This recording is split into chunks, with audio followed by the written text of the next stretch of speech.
Hello and welcome all of you fine folks to the Go Mode Podcast Mentor Tournament. We are currently in week 5 with a 2-2 matchup between Thorneto and GrimLegend. And we will see who comes out on top of this race and still has a chance to make it to the top bracket. I am WGarrison, and I'm joined by my co-commentator and Ice Palace extraordinaire, Ezmar. How are you doing today? I'm doing pretty well. Yeah, looking forward to seeing this race. Should be a good one. You know, both runners with even records. Each one hoping to sort of, bring that record into the positive, and the other, well, they're gonna have to see theirs go down. So.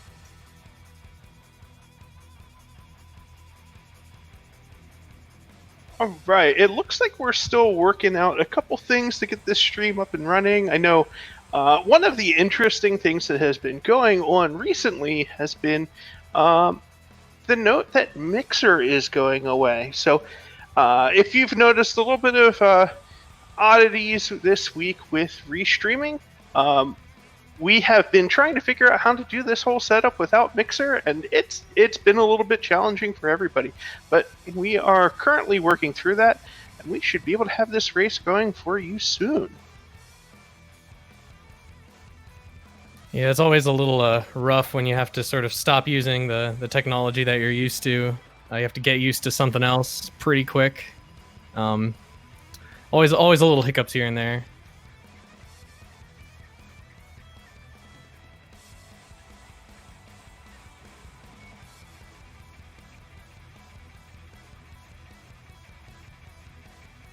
While we're still getting that straightened out, so in week 5, we are still, we are running open mode seeds, still with mentors this week. And one of the great things about this mentor tournament is we have a lot of new players, brand new to A Link to the Past randomizer, who are really just starting to get their feet wet with getting through these seeds, which are a lot trickier than it may seem from first glance. And we have paired all of our racers up with mentors so that these veteran A Link to the Past randomizer players can help guide our racers through the seeds. 1 second, we have a little bit of sound bleeding through from the restream.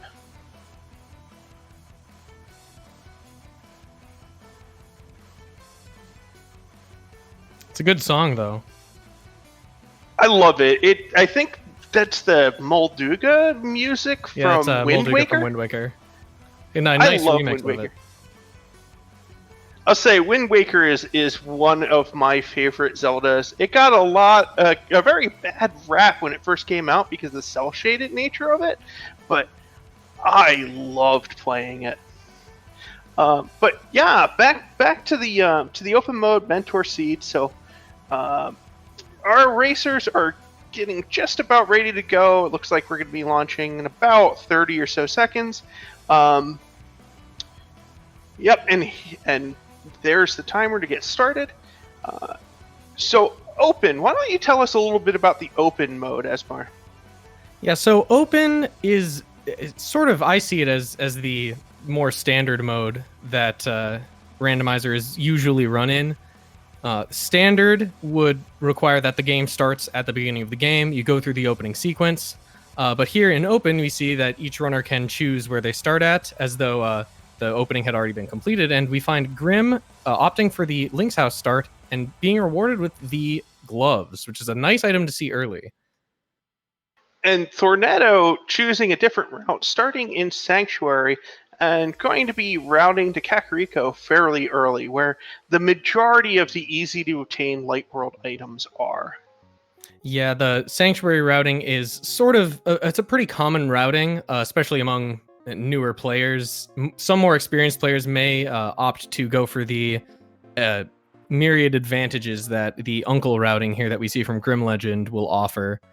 The reason being that if you use the Sanctuary start, you can route up, down, through Kakariko, and then eventually around to Link's House anyway, so... So we also got an early Ice Rod on on Grim's side, we're not going to be in an ice rod hunt today. Yeah, that is, of course, assuming that Turtle Rock is even required.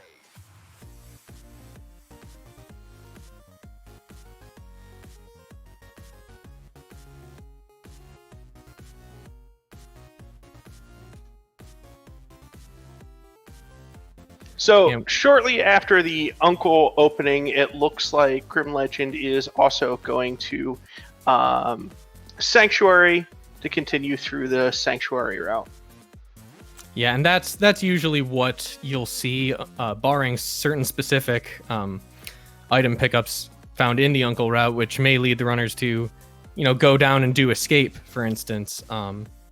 If you're really lucky in the items you get, it may make sense to do the whole Escape sequence and come out in Sanctuary anyway. That requires sort of specific items to show up, though. It looks like one of the things that Grim may have been looking to do with those gloves, you can drop down into the back of Escape, but I think it looked like his mentor may have talked him out of it because he doesn't have bombs yet. And speaking of bombs, we just picked them up from the Lost Woods hideout. Yeah, speaking of which, that is one of the reasons that it can be useful to route Uncle. You get some more opportunities to kill some enemies, which are required to get the better pulls from the tree over by the lumberjack, which can reward you with bombs, which you like to see before Kakariko, because the checks in Kakariko itself, you need 3 bombs. So if you're either hoping you find some in some of these chests, or that you have enough rupees to buy some from the shop, but that's a little bit of a time loss.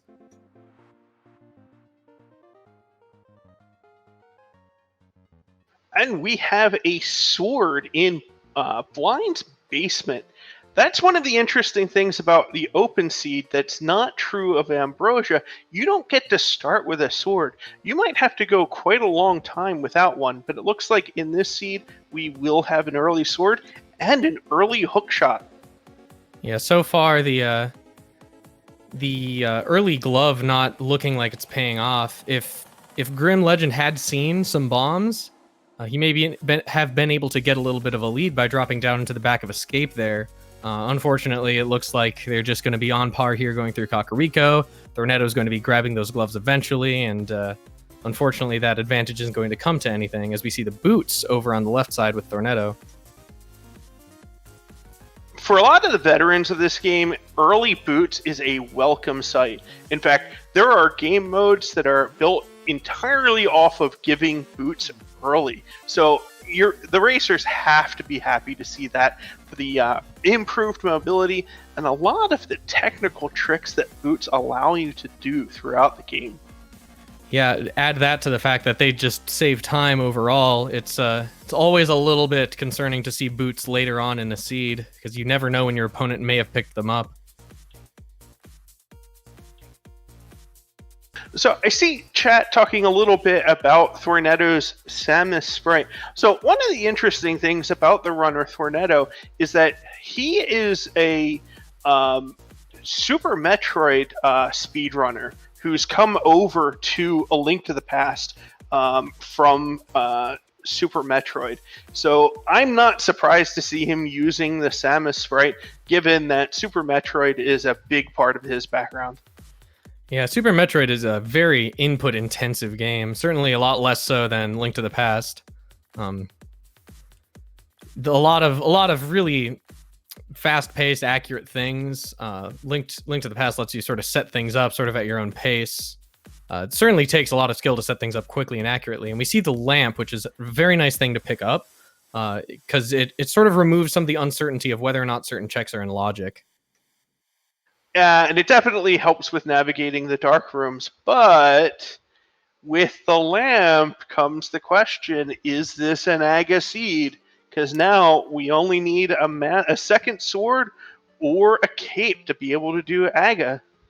Yeah, and neither runner, I believe, checked the lumberjack cave, which is sort of one of the tells if you need to do Aghanim. If it's a required item, then you know you need to defeat that wizard. If it's not, well, the option's still there, but Thorneto might have checked it. It was a little bit difficult to tell with the way that the opening of the game was, but he very well may have done that lumberjack check while he was doing the Sanctuary to Kakariko opening.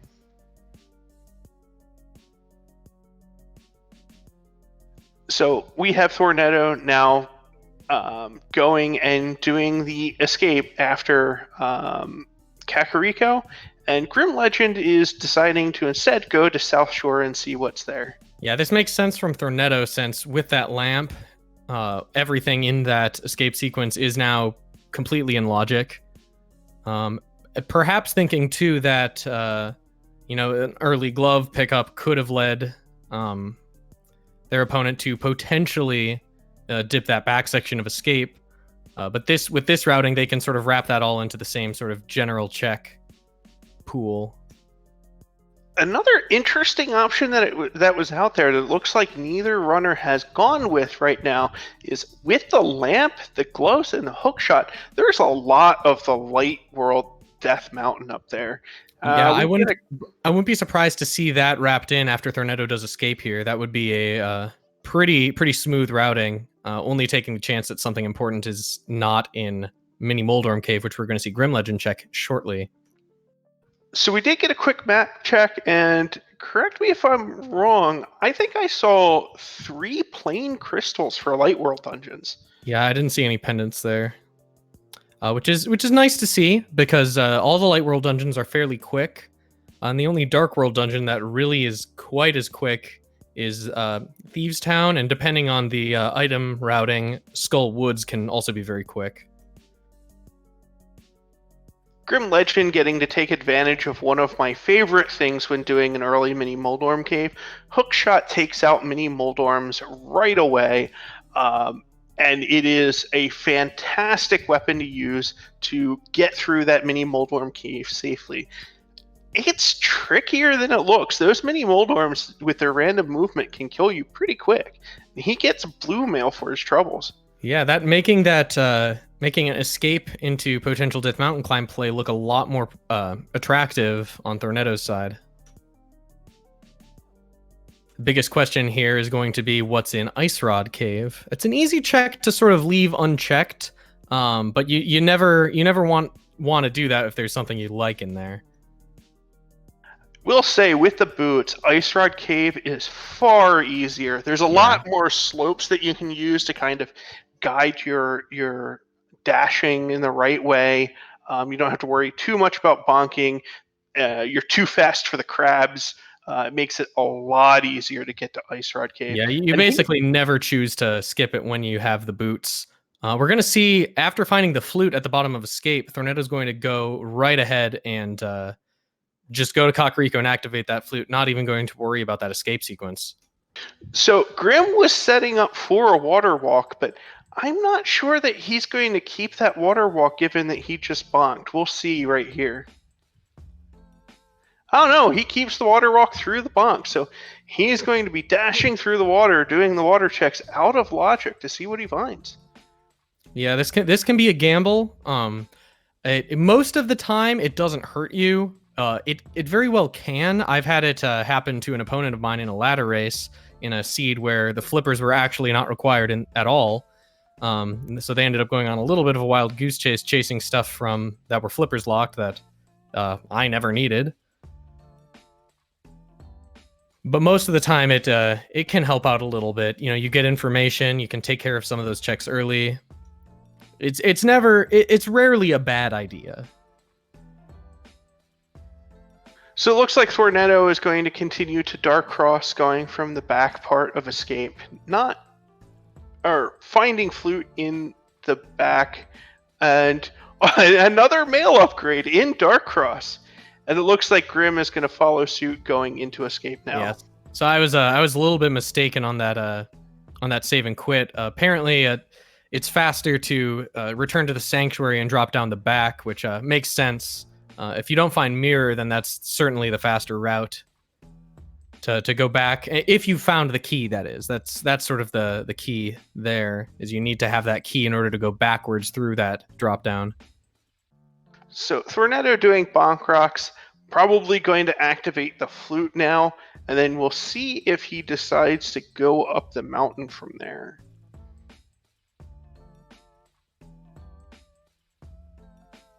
Yeah, I'd imagine we would see either a vanilla climb, but most likely we'll see flute to flute spot 1, dive back into the mountain to grab the old man just to get that check, and then proceed from there. Because before finding that flute, the plan would have been to just simply climb up the mountain the normal way, lift the rock, go through. But with the flute activated, that is a little bit quicker.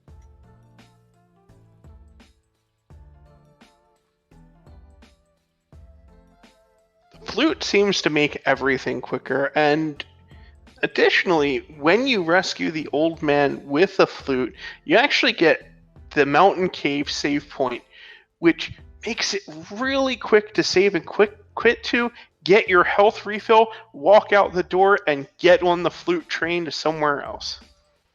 Yeah, Thorneto here with a very apparent lead. All of that sort of coming off the back of skipping that South Shore area, which, as we saw, GrimLegend didn't get anything important out of. Looks like GrimLegend was having a crazy fight with the ball and chain guard, specifically to set up for the death warp. Trying to keep the green guard alive, but unfortunately the green guard got on top of him too during the fight, making it hard to manage. Yeah, I think I don't recall where we saw the key. It may have been in that back area, and if Grim decided to use it to skip a key in the descent, then they may have not been able to take that back route, which made a lot more sense for Thorneto since that area hadn't been checked already. Although I don't think Grim checked it either. They were going to, but didn't. So it looks like Thorneto is going to make his way over to the hookshot. Oh, and the dead rocks don't let him pass. Just imagine if he'd gotten that other mail upgrade.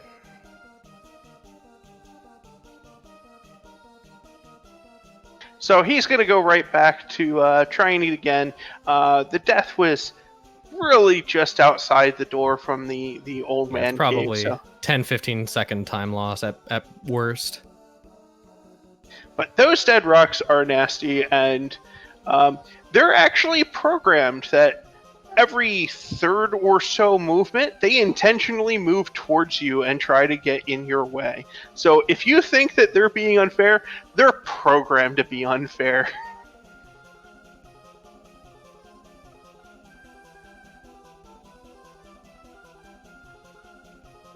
Yeah, GrimLegend needing to go through the back. I believe we're going to see that small key in here, in case you missed it earlier, as Thorneto on the left checks Paradox Cave, finding 2 hearts, a piece of heart, and a full heart container.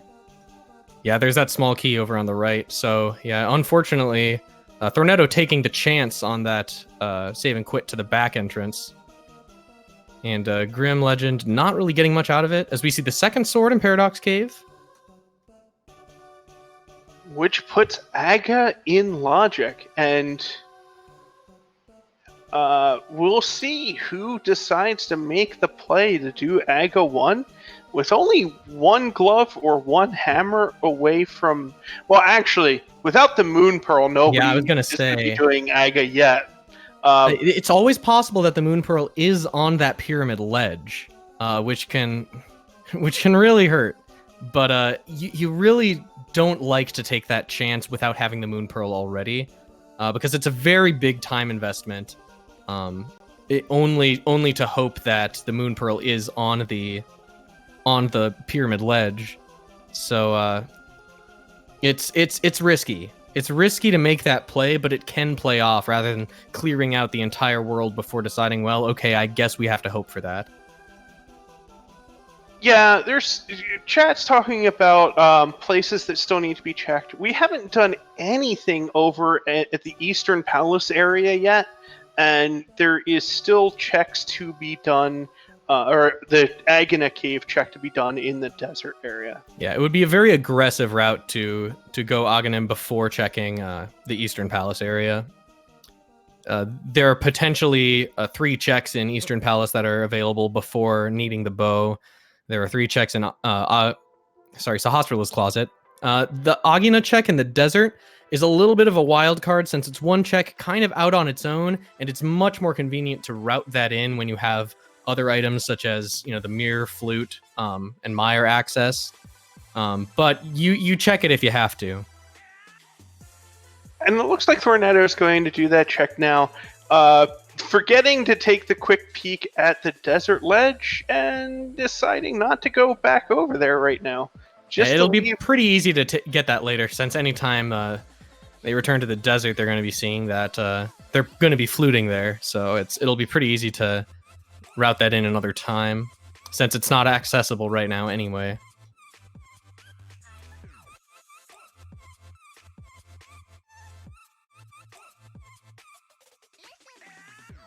And we have Quake and Agnes Cave. We're not sure yet if that's going to be necessary or not, but that might be a progression item that Grim is going to have to go pick up at some point. Given that it's not going to be relevant until we get to the Dark World, there might be faster times where he can route that in with the rest of Mire and Desert. Yeah, we're really only 2 items away from finding out if that would be relevant. If we find another glove upgrade and the Moon Pearl, then we'll know if that Quake medallion is relevant for Mire. At least we need the hammer and gloves before we can check Turtle Rock. Unfortunately, Thorneto having a little bit of trouble with the hookshot clip. So one of the funny glitches in this version of A Link to the Past, the Japanese 1.0, is that you can use certain items through movable blocks if you use them at the time that the block is moving. Yeah, the blocks don't have collision while they're moving, essentially, in technical terms. So in this case, in the dam, you're able to use hookshot to grab onto the chest and pull yourself to it while that block is moving, and you can both get that chest and open up the dam in one go instead of having to walk out and come back in later. Yeah, we're going to see Thorneto picking up the gravity suit here in Mini Moldorm Cave. And I would imagine we see a play into Eastern, perhaps deciding to forego Ice Rod Cave and simply fluting to the Witch's Hut to turn in that mushroom, and then progress down into Eastern. A lot of this routing becomes pretty convenient when you have the boots.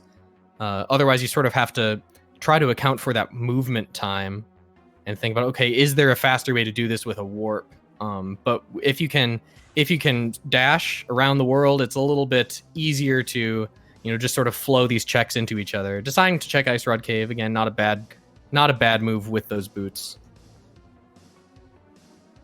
So, early red mail, early powder, and lots of health.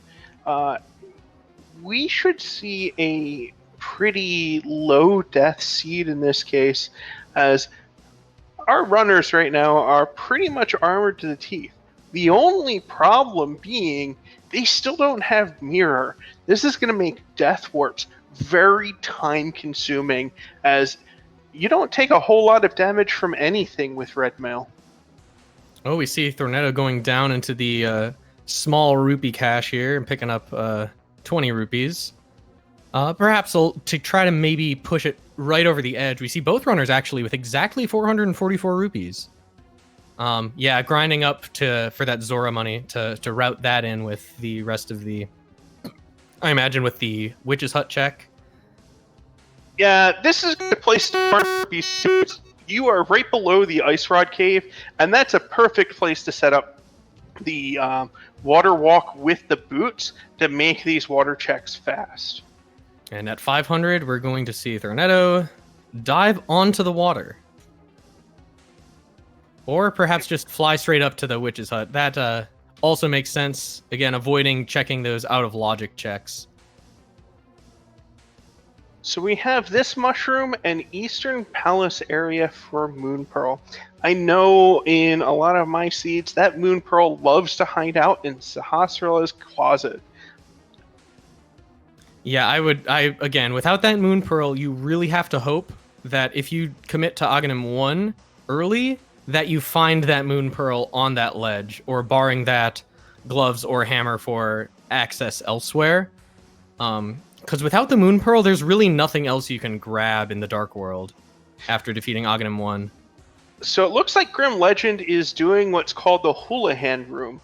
So that's a glitch where one of the ways that you can access the Houlihan Room is pushing the grave that normally lets you into the back of escape, and then you drop a bomb to push you as far up into the drop-down hole as possible.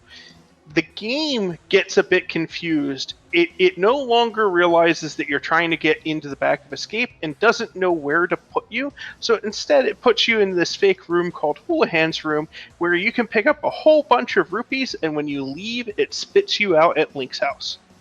Yeah, I believe it was a contest that a young man named Chris Houlihan entered and won. Oh, we see the cape there. That would have been another Aghanim hint. But yeah, Chris Houlihan won the contest, got his name forever immortalized in A Link to the Past in a secret room that almost nobody would encounter accidentally. That being said, I have encountered it accidentally before. So it looks like Grim is also doing the Zora play. I don't know. I didn't catch this. Did Thorneto skip Hobo to do Zora? Yes, Thorneto decided to flute to the witch's hut. Didn't do any out of logic flippers checks. And here Grim did the out of logic waterfall fairy check, gets a bottle, and one of the cool things is you can throw empty bottles into that fountain, and the fairy will give you a preset item or a preset bottle fill for that bottle. And in this case, the preset is just to return the empty bottle. So we see on Thorneto's side that Sahasrara tells us the green pendant is in Skull Woods, and the moon pearl is in his closet. So there's a good call there, Garrison. So we still don't technically have Dark World access other than the ability to climb up and do Aghanim 1, and it looks like Thorneto is going to do that immediately and choose to skip whatever the 3 checks that are in Eastern Palace. Yes, this makes a lot of sense because, if you compare the area of the Dark World that Thorneto will have access to after Aghanim, having collected that Moon Pearl, it'll basically just be Palace of Darkness, plus they could decide and go up and get the Catfish check. Palace of Darkness is a lot more rich in checks than Eastern Palace. Both of them potentially bow locked. It's a little bit of a better play to go for that, especially when the seed's hinting at it this hard. At this stage, I'd say you go for the Aghanim play as soon as you see the Moon Pearl or start really running out of checks.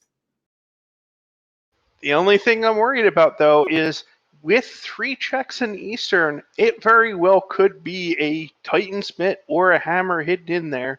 And if you forego those checks and one of them is in there, 1, your opponent might get an advantage, and 2, you might not be going back there for a little while. Right. Again, it would be one thing if the bow had been found and Eastern Palace was full clearable. At this point, it's kind of a measured risk that it looks like both of our runners are going to be taking, because you don't want to be the one that committed to that Eastern Palace check and get nothing out of it when your opponent decided to forego it and just go straight up the tower, since you're going to have to go up that tower again afterwards regardless. And yeah, you like to get that out of the way. It's a trap that a lot of beginner runners fall into, is just hoping against all hope that Aga 1 won't be required. Part of the conversation in chat right now makes a lot of sense.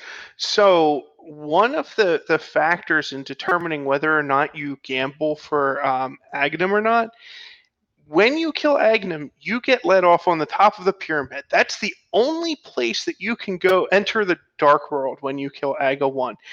And because of that, your only access to get to the west side of Dark World requires having the hook shot. So chat is talking about our runners having glove and hook shot, which gives them far more checks available in the Dark World. They're not just stuck with doing a bowless pod dip, and as a result, it makes it far more appealing to do the gamble not to do Eastern Palace right now. Yeah, with that hook shot, with the hook shot and the glove, you're basically just waiting for that pearl to appear. If we hadn't seen the pearl, we'd see an Eastern dip in case the pearl's in there, because otherwise the pearl would have to be on the pyramid itself, which is entirely possible, but not altogether terribly likely. Yeah, betting that the Moon Pearl is on Pyramid Ledge without clearing everything first is a little too much of a gamble for most players. Yeah, it's very aggressive, and you rarely have need to route that aggressively this early in the game. So, with the Aga 1 fight, one of the games that chat likes to play is to guess how many blue balls are going to occur in this fight. It could be anywhere from 0 to 15. It could be even more if they start missing their shots, which is pretty unlikely on Aghanim 1. All you have to do is stand in his face and swing your sword. So far, 4 attacks, 4 regular shots.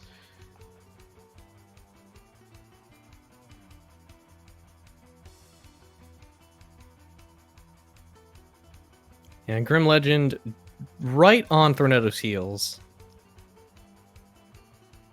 We get 0. 0 blue balls, a very quick Aga 1 kill. Yeah, now that might seem like a boon for Thorneto, but the way these seeds work, the RNG for the first fight of any seed that involves RNG is set the same, so GrimLegend will see the same fight.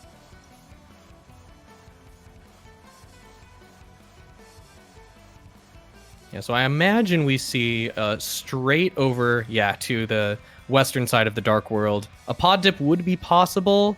Well, actually, it wouldn't be possible given the rupee count that we have right now.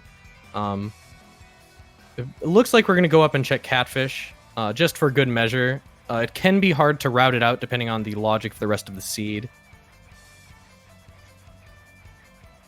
Ooh, and Thorneto managing to narrowly get past that bouncing. I don't think that's a popo, but the tentacle beast. I have seen runners get hit by that and soft locked into the cliff before. It looked like that was about to happen.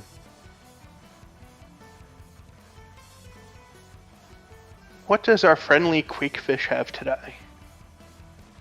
Yeah, this is a little bit of an odd choice. Not completely crazy, but it has a shovel. That's one of those ambiguous items. We have a save and quit. That's curious. Yeah, without the mirror, that does send you back to the light world. Perhaps they want to check that immediately. Perhaps banking on it being a very necessary item. That's a bit of a long shot play. Yeah, but sometimes if you've already committed a lot of time to one check and you get a fetch quest, you feel like you're already committed and you have to continue with it. All a fetch quest really does is kind of delay your checks. We do have a map check. Looks like we have pendants in Ice Palace and Mire and a green pendant in Skull Woods. Yeah, we already knew about that green pendant from the Sahasrara check earlier. We may see GrimLegend forego that. No, GrimLegend seems to be going up north towards that catfish as well. We'll see if they decide to follow up on that check or just continue straight on to the western side of Dark World. And Thorneto having to take this portal in the Hyrule Castle gate. It is kind of an interesting thing. If you have the mirror, then a save and quit in the Dark World will take you back to the pyramid. If you don't have the mirror, however, you will go back to the light world, just as if you'd never defeated Aghanim in the first place.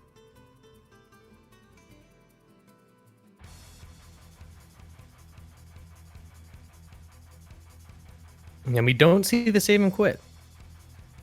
Another thing we didn't mention, so I hadn't seen this before, so Desert Palace was a red crystal, and Swamp Palace is also a red crystal. So there's quite a few necessary items out there that are needed to be able to, namely the mirror, to be able to get to the Pyramid Fairy at all. We may or may not see that check today. Yeah, that check is one that you like to do because it essentially makes the clear of your second crystal dungeon, your second 5/6 crystal dungeon, worth an extra 2 checks. Because it's a pretty quick one to pick up, but it has a lot of sort of requirements depending on which dungeons it is. With the cape, it makes sense that our runners are checking Bumper Cave. It is not anything today, but as you're coming over from Aga with the hook shot, it's great to be able to do those North Dark World checks. Unfortunately for our runners, without the mirror, they can't do any of those checks from this path. So they might have to come back later when it's a bit less efficient. Yeah, that's one of the things is whenever you can't route something in efficiently, you kind of have to start thinking, okay, do I hope that there's nothing there and just bank on not routing it, or do I come back as soon as I can, or at my earliest convenience? It's one of those things where you really have to weigh your options.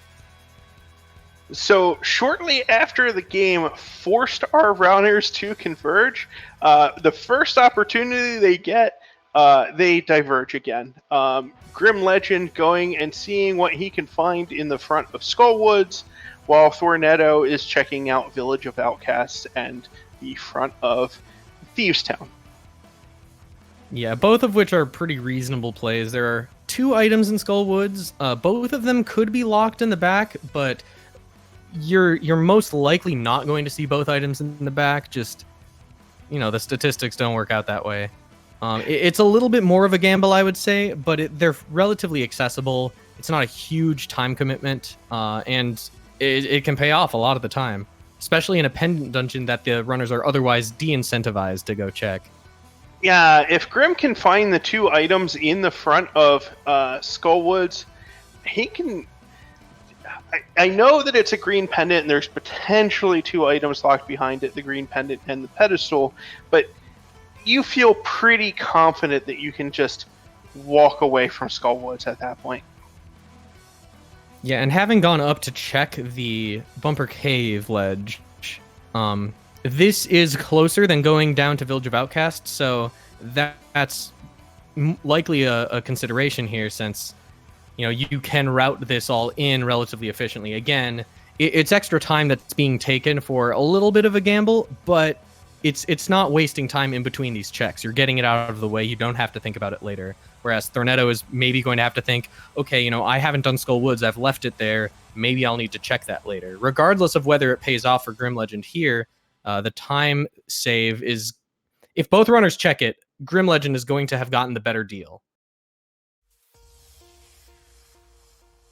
It looks like Thorneto is going to choose to do the back of Thieves Town now without the hammer. So there is a potential that an item could be locked in the big chest of Thieves Town that he cannot get without the hammer.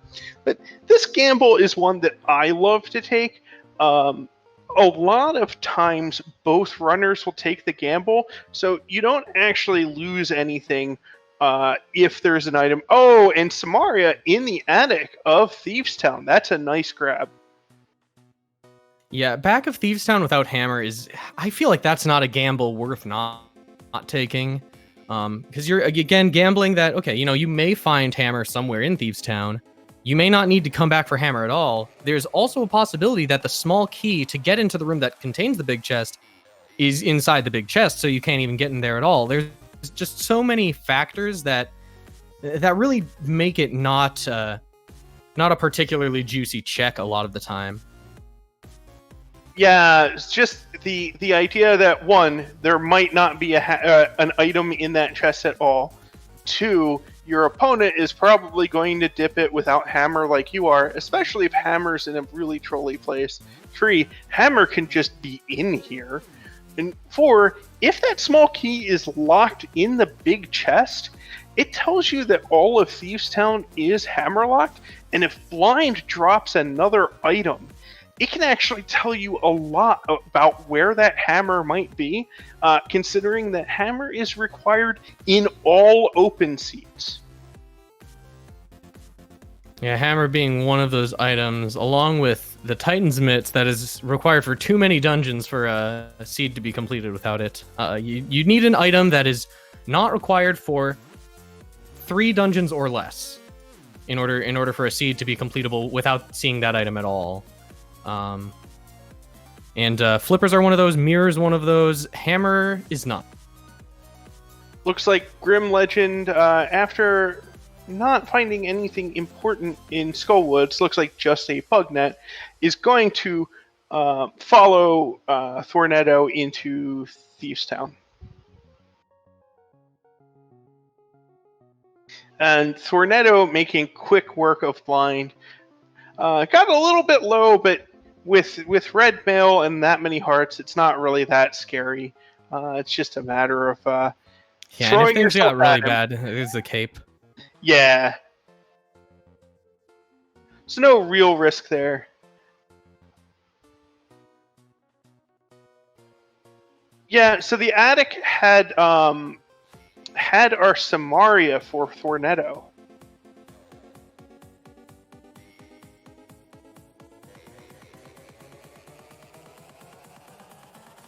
Yeah, now we see Thorneto routing in that Skullwoods check, opting to yes, go in through the door. That leaves the option open to void out with the Wallmaster and get placed right back in front of the door.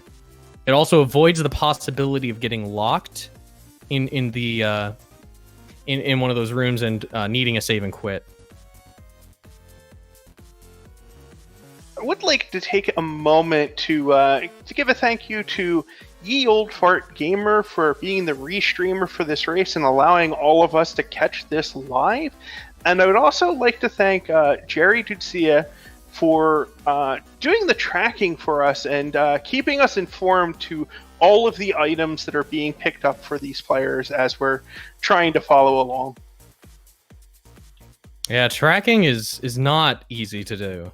It's a lot tougher than it might seem. It seems like you just walk and you click on the items as you see them, but keeping track of 2 of these games at a time, making sure you're hitting the right stuff for the right players, it can get a little bit chaotic, especially if there's a lot of divergence. And as our players are kind of covering the dungeon that the other one did, I would also like to say, if you are enjoying what you're seeing, definitely give Go Mode Podcast a follow and join our Discord. You can find the Discord link by using !Discord in chat. We have a lot of information and discussion for new players for A Link to the Past randomizer, and we also have a bi-weekly podcast that comes out on Wednesdays that gives you all information A Link to the Past randomizer. Yeah, and pointing out, like I mentioned earlier, we see Thorneto routing the Skullwoods in right after Thieves Town, and GrimLegend doing Thieves Town right after those Skullwoods checks. This is sort of going to be edging out in favor of Grim here because of that slightly more efficient, routing in the first place. Doing that Skullwoods first. Thorneto possibly banking on perhaps finding the Fire Rod and being more likely to be able to clear out all of those Skullwoods checks. Not so lucky. I also see the command going out in chat to follow our runners. So we have Thorneto, who has WorldwideWimpy as their mentor, and GrimLegend with Blackwax as their mentor. And I know GrimLegend and Thorneto are both fairly new players, both doing Mentor Tournament, obviously, and doing a lot of A Link to the Past ladder races as well. and they have both improved phenomenally since even just in the past 2 months that ladder and this tournament has been going on.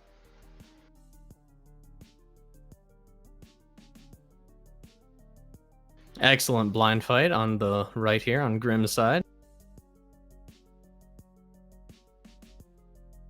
And it looks interesting note about the digging game that Thorneto's doing is if it takes a little bit too long, you may not be able to escape the screen before the guy there here is going to happen. Time's up. Time for you to go. If you find the item a little bit quicker, you can skip that by getting off the screen faster. So it looks like after all of the Village of Outcast checks and our racers sync up again, that Thorneto managed to maintain his very small lead over GrimLegend. When I say small, it's only maybe a couple of seconds, really. Yeah, it's a lot of the lead, I think, is coming down to deciding to forego those out of logic fake flippers or water walk checks that we saw Grim do. You see Grim has a bottle, Thorneto does not. That bottle is out of logic right now until we find those flippers, because it was in Waterfall Fairy. We also saw Grim doing one of my new favorite tricks, the hook dash speed. One of the interesting things that you can do is if you're on a set of stairs, like an outdoor set of stairs that don't force you to walk up and down, and you do an item dash with the hook shot, it puts you into a state in which you can run at boot speed but have full control over the direction that you're moving. Yeah, and in Hype Cave, Thorneto picks up that red boomerang, which is going to be huge. Also finding the Titan's Mitts, which are going to help a little bit too in this second mountain climb that he's doing here. I'm in camp red boomerang, best boomerang. I really love it for hitting the out of reach switches without using the slower arrows. Yeah, it's nice in that it goes across the entire screen. The blue boomerang is, in a lot of cases it's just as good, but there's a reason that the red boomerang is the magic boomerang.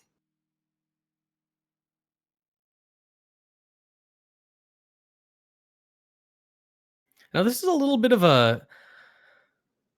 an aggressive second Death Mountain climb.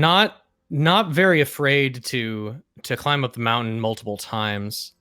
So you'll see a lot of runners like really avoid trying to go up the mountain too many times. But sometimes the item logic will demand that of you. Yeah, I'm kind of surprised we didn't see the quick Mire Shed check. I know without the mirror that the only thing that you get to check there is the two items in Mire Shed and the medallion for Mire itself. But checking that shed is so quick compared to the time commitment of going all the way up the mountain for all of these Dark Death Mountain checks. Yeah, there is the possibility that Turtle Rock is accessible and the fire rod is in there. It's a long shot, but it's possible. Unfortunately, we haven't found the hammer yet. Hookshot Cave is open though, so that's quite a few checks we can still do here. With Turtle Rock being Quake, as soon as we do finally find that hammer, it will be at least partially accessible, depending on how locked it is by Fire Rod. When we have half magic in Hookshot Cave, that's a really nice safety to find.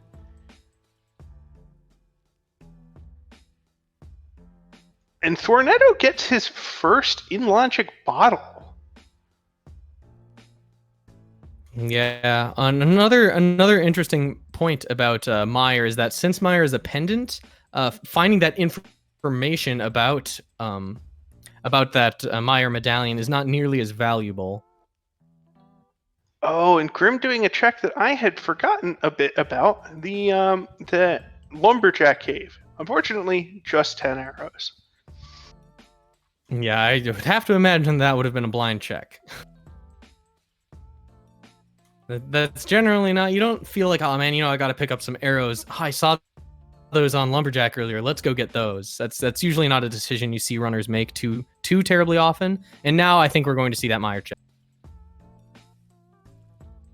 Yeah, and depending on medallion, Thorneto might be going directly into Mire, right after. Yeah, and that is also Quake. So after this Mire Shed check, if we don't find anything, I would expect Thorneto to be going into Mire. Yeah, there's Ether. There you have all the medallions now. It being a medallion though, it's still a little bit of a rough spot to be in, since it could be a quick dungeon and it could be a pretty lengthy one, depending on the item and key logic inside. Yeah, but do we really have anything else left to check? Well, there is a pod dip. A bowless, hammerless pod dip. And knowing the way that randomizer works... I've seen crazier. Yeah, that could very well be the answer. Yeah, I would agree that it's less chancy to dip a Mire here. You're guaranteed to be able to get all of the checks in here. That's only 2. It's a safer play. It's sort of high risk, high reward to check pod at this point. So I'm not surprised to see a Mire check here. One of the things that might spook the runners, if we find nothing in Mire and it turns out our progression is in pod, there's going to be this nagging thought in the back of their mind: what if my opponent went into pod first immediately after doing AGA 1? And additionally, there are still all of the checks that were skipped in Eastern. Yeah, that's true. If we find the mirror, that makes pod a lot more attractive, because then if at any point you find the bow in either pod or Eastern, you can just mirror out, take the portal, and just sort of knock them both out, depending on which you find it in. We got our first item in Mire, and it's just bombs. Man, having to do the Eastern pod area with no bow, no mirror, no hammer. Yeah. Yeah, it's one of those things though. You can't be too afraid when you're doing a randomizer. If you fear doing inconvenient stuff too much, it really bites you. Case in point, it may be a well-known fact at this point that I prefer to not use any of the ice-breaking glitches, either bomb jump or icebreaker, and I've been bitten over and over in ladder just by hoping I won't have to do pendant ice palace. Turns out I have to get 2 important items in there, and I end up, flirting with a timeout on that 3-hour mark on ladder. It's one of those things. If you're too afraid of doing something that's inconvenient for you, it'll bite you more often than not. Thorneto opting to skip the cutscene chest for now, trying to put that off as long as possible. The amount of time it takes for that path to open up after lighting the torches is so long that runners absolutely do not like that check.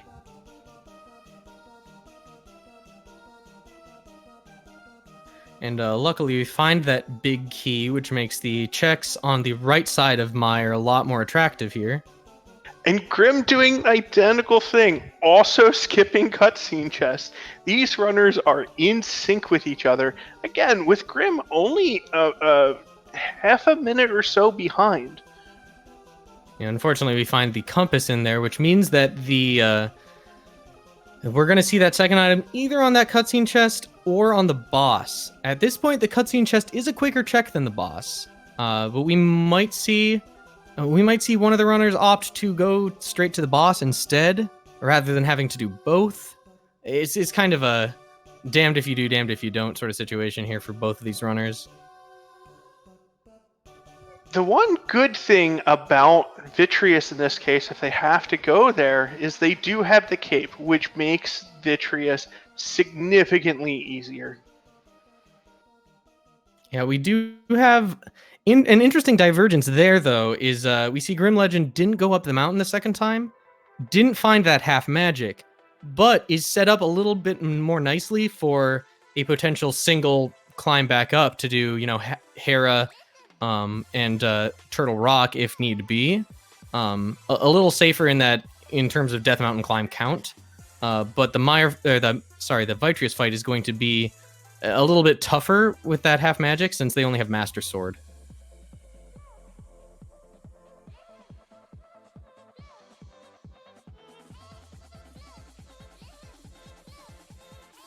And Hammer is in Pendant Mire. Yeah, so we see both runners going for that cutscene chest. Glad nobody decided to go beat Vitreous. Really, the only advantage to doing that in this point is if we end up having a Ped Seed later on.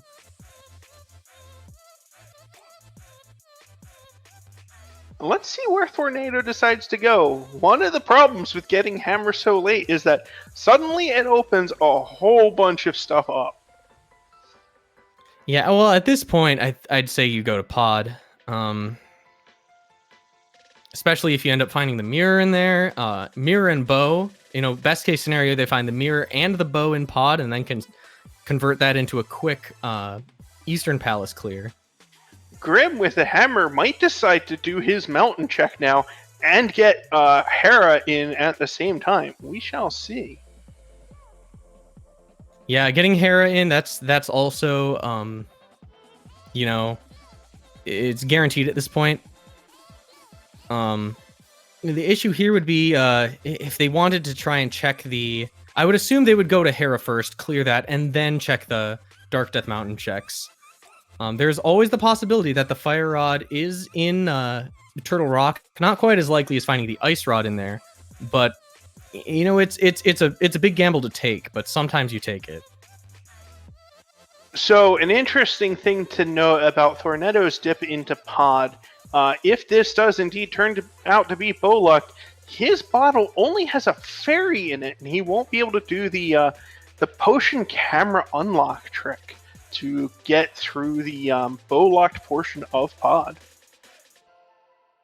And it is not bow-locked. Also would be worth noting that doing that would end up putting all those checks out of logic. We see Grim going for Turtle Rock before going up into Tower of Hera. No, just never mind. Just getting that portal ready for later. Perhaps realizing that he will have no way to return to the Light World. Yeah, not having mirror for this long in a seed really messes with your routing through a seed. It really makes the checks that you want to do significantly more inefficient. And yeah, another interesting thing about the potential Turtle Rock dip is if it ends up being if the Fire Rod ends up being necessary, you can find that out right away if that first chest that you can get to without the Fire Rod is indeed not a small key. It can still be a small key and you can end up getting screwed later, but it can be a measured play. Yeah, it's a lot along the same lines as seeing if Pod is bow-locked. And one of the interesting things about randomizer logic, if there is progression in the back of Turtle Rock or in the back of Pod, then the keys have to be in those spots and not be bow-locked or fire-locked. So if you dip into Pod and you see that there's a key there and you're not bow-locked, that makes it a lot more likely that progression is actually in the back, since you now have full logical access back there. Yeah, and similarly with Turtle Rock, if you find that key, then you could potentially go down and clear some of, potentially all of Turtle Rock if the Fire Rod does show up at some point down there. Sometimes there are two chests at the top that you need the Fire Rod to get to, and if you're lucky, those have just, you know, the compass and map. It doesn't happen too often, but in either case, if you found an item in that first chest, well, then you know, well, that's all I can get here. It's not a huge time commitment. And we get a Tempered Sword in the Pod Dark Maze. So Thorneto getting a significant advantage in sword quality at the moment, but given that Pod is a crystal, I wouldn't be surprised if GrimLegend ends up picking that up somewhere along the line.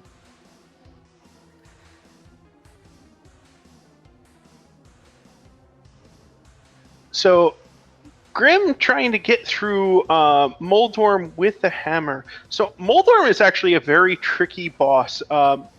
There is some patterns to the way that he moves.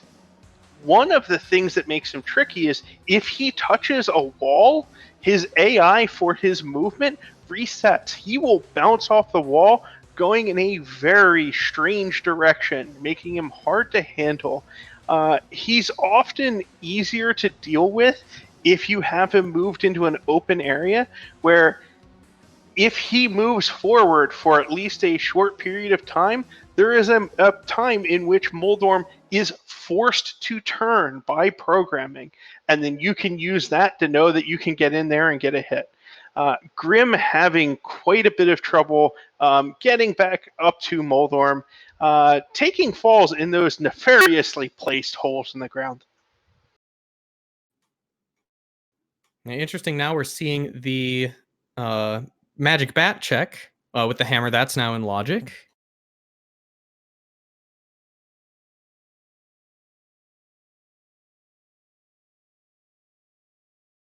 And another interesting note is that our other 5 and 6 crystal, other than Desert Palace, is going to be Swamp Palace, which is completely inaccessible without flippers and mirror. So we find the flippers, putting those flippers checks in logic. However, since we saw GrimLegend do those earlier out of logic, we're not going to see too much from that. It does, however, importantly, put Ice Palace in logic. Moldorm finally cooperating with Grim. If you noticed, as Moldorm was kind of bouncing around every which way on the left-hand side, he really didn't want to mess with that. I wouldn't either. Waited for him to come back out into the more open area to get those hammer hits in. It'll be interesting to see where Thorneto decides to route if okay, so it looks like Hobo is deemed important enough to check. It could have been reasonable since you find that hammer. You could have assumed that your opponent did do Magic Bat as one of their first checks. Not super likely, but possible. Unlocking those flippers, putting Ice Palace in logic. You might want to dive right down Ice Palace since you know you can full clear it with both Hookshot and Cane of Samaria in hand. So there is an item in the basement of Hera. So GrimLegend doing the coffee break room, going to go find out what is hidden in the awful, awful basement of Hera. Now another interesting divergence point. Do we see Thorneto take that whirlpool? We do. Okay, so we're gonna see Thorneto now go route up, check these flippers checks. We already did see the King Zora area, so we're not gonna see that. We're just gonna see what's in the waterfall here. Not much. Spoiler alert. Opting not to toss the bottle in. Oh, I missed that. It's the big key in the basement, and GrimLegend has to go back up and get the item out of the big chest. So he did Harapot first time up, going to do Harapot again, get the item out of the big chest. That is, especially if you're familiar with Harapot, one of the worst layouts for Tower of Hera.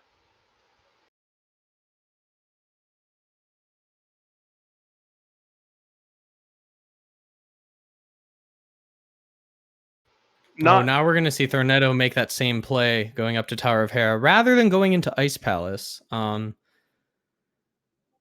Reasonable. Tower of Hera is full clearable.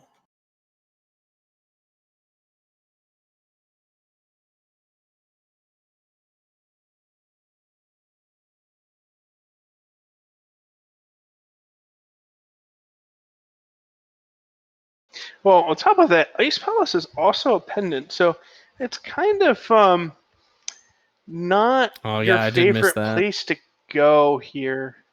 However, as a runner, sometimes you could say, hey, I'm going to take a gamble on this pendant dungeon, and if I end up pulling something out of there, I have a big lead now, but it is a major risk. Yeah, it's not that big of a risk in my experience. The last 2 times I've had Pendant Ice Palace, it has had 2 progression items. So that doesn't mean anything. Randomizer is randomizer, but it can happen. It's very far from out of the question. I think Sahasrarla just knows exactly who you are and knows what to put in Ice Palace for you. I'm telling you, every single time, I'm like, maybe this is the time. I don't have to do it. Nope, have to go in twice, actually.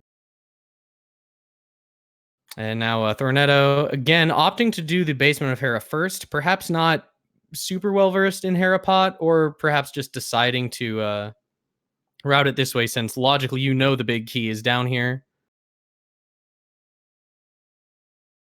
Harapot is a tricky one to learn, and there's a couple methods to it. The most commonly used one is the bomb method with boots, and it requires a lineup to get the bomb in a very specific spot, and then with the bomb placed, you have to get yourself moved into another spot just to get yourself clipped ever so slightly into that pot to hookshot through it.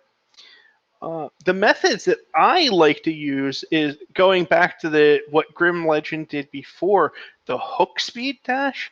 There's actually a method where you can use the hook dash speed and with that speed get yourself clipped in.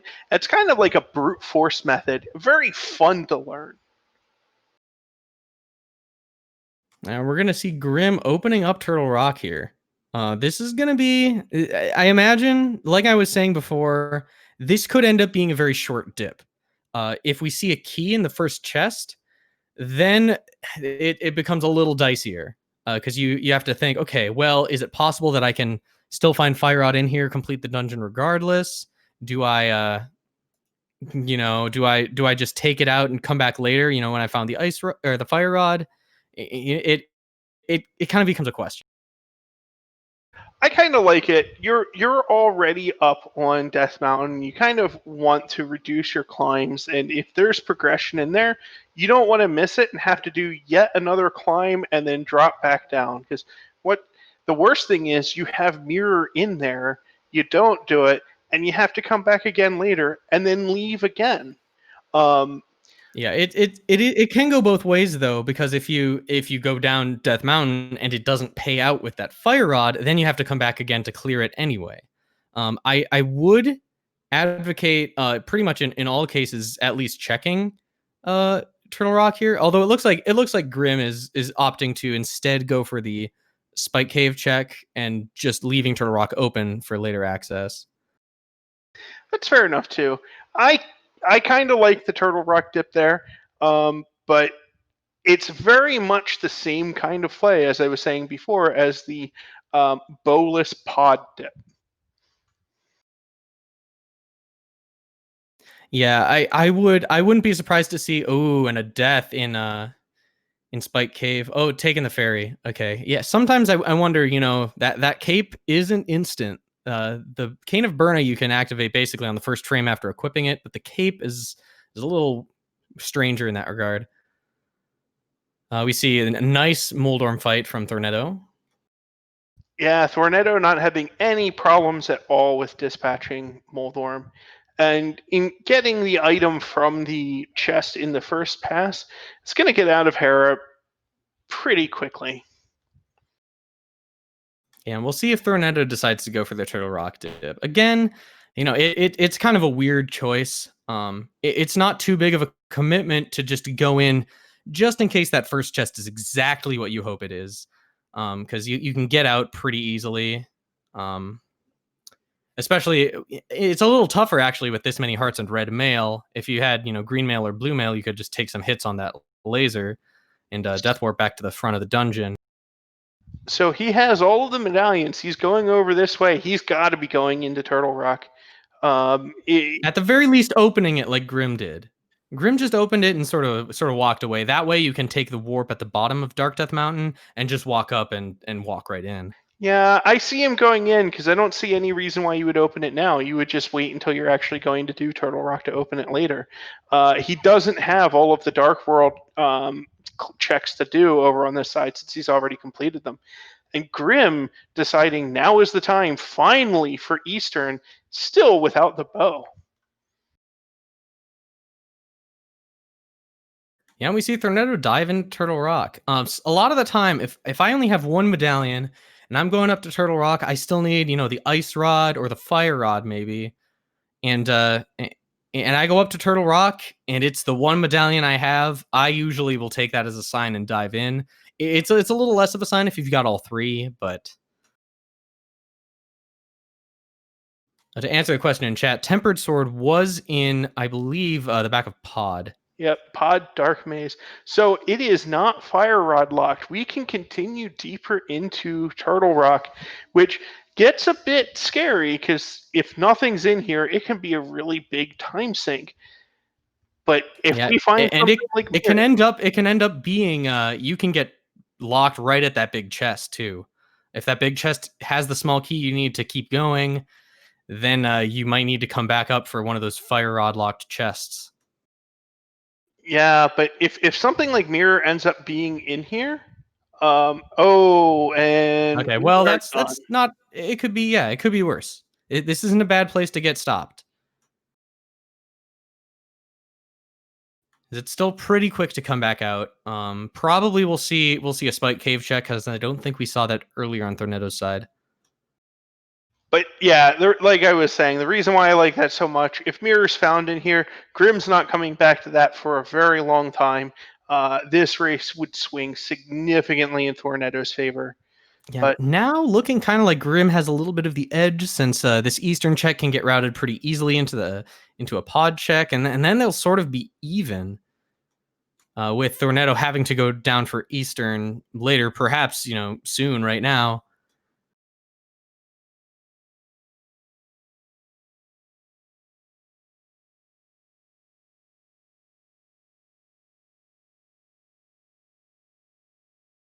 yeah, Thorneto's going to have a bit of an advantage of a bit of an easier second trip into pod where Grim hasn't done any of pod at all and therefore hasn't picked up that tempered sword. But things are looking pretty even right now. Yeah, we really need to see that bow or mirror for anything else to really transpire here because we don't have any access to swamp, which is often where a lot of those items like to hide. And You Eastern need is empty. Eastern empty. So little death warp of shame there. With a fairy too. That's Oh, with the fairy. That's the thing that's toughest with those fairies in a bottle without the mirror. So, like as I was saying before, we have a ton of health, we have fairies in a bottle, we have red mail, and no mirror. These death warps are like the worst of the death warps that you could do. I've got to imagine we're seeing Smith Chain from Thorneto over here. I don't think we saw that earlier. It's been available for a while, but it's been unattractive since we've been without Mirror. Knowing that we need Mirror for Swamp gives them reason to believe that it'll show up. But at this point, you're kind of not really sure where else you can hope for it to show up. And Grim is doing the podless bow tip. Probably going to get his tempered sword. Not a whole lot else, though. Yeah, I forget. Have we seen King's Tomb checked? Because I know they went up past that in their first trip over, but of course without the mirror they can't warp back to the light world and check it. And I don't recall if either runner has been past that area in the light world again. I don't believe so. I don't think they've been to that area since they've picked up mitts. Yeah, so that could be a sneaky area for that to be. I would imagine that with this save and quit, we see Sanctuary run over, check King's Tomb, and then turn in Jeremiah. Oh Man, no, I know. I guess we're starting at Mountain Cave to warp back to warp straight to Kakariko. So we're not going to see that King's Tomb checked right now. Maybe we see another save and quit. Maybe it's happening. Don't make a liar out of me.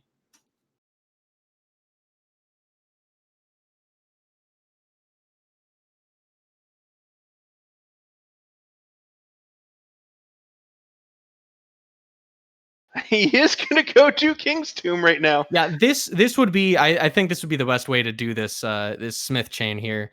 Sort of forgetting that flute you can get right back to Kakariko, but if you still need to check this, it really makes sense to check it now since you have to save and quit to get back to the light world. May as well just go to Sanctuary and do that, since that's about the fastest way you could get around to here. Vortex pointing out in chat that Ice Palace starting to look more and more attractive. Yeah, I mean, the decision between Pendant Ice Palace and Mirrorless Smith Chain, not great checks all around. Yeah, I feel like there's just always this stigma around Ice Palace that, since everybody other than myself seems to just use Icebreaker, it doesn't really deserve when you've got Samaria and Hookshot. It can be really, really quick to get all 3 items in there if you're lucky, and it's not a huge time commitment even if you're unlucky. So it's a little questionable to put it off for this long. Opting for Smith Chain mirrorless before it's a little questionable in my opinion. So the blacksmith's smithing up a wad of cash. I wonder though. So Thorneto is finally taking picking up purple chest.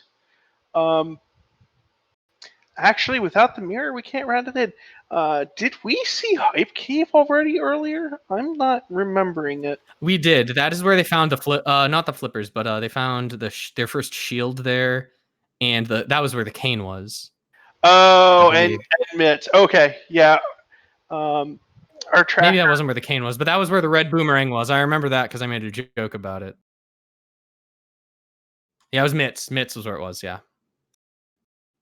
I knew we'd seen both runners go there, but yeah, I couldn't exactly remember what was up there. Up, it's kind of as far down as you can get, really. Now, interestingly, you cannot dash with the chest behind you. The dash button being the same one that you used to put it down. It just has 3 bombs in it. We're seeing a flute. If they go to 8, nope, they're going into Eastern. A little bit unfortunate, since we know there's nothing in there for them. And after Eastern, I have to imagine we see Ice Palace into Turtle Rock. This move is a lot bigger of a question mark, considering he had to climb the mountain just to do these potentially fire locked checks. I like the way that Thorneto did it a lot better. Try to get that. It really makes sense to check it when you're already up there, especially given the chances that it's going to be a quick dip. Its chances are pretty high that it won't be a long time investment.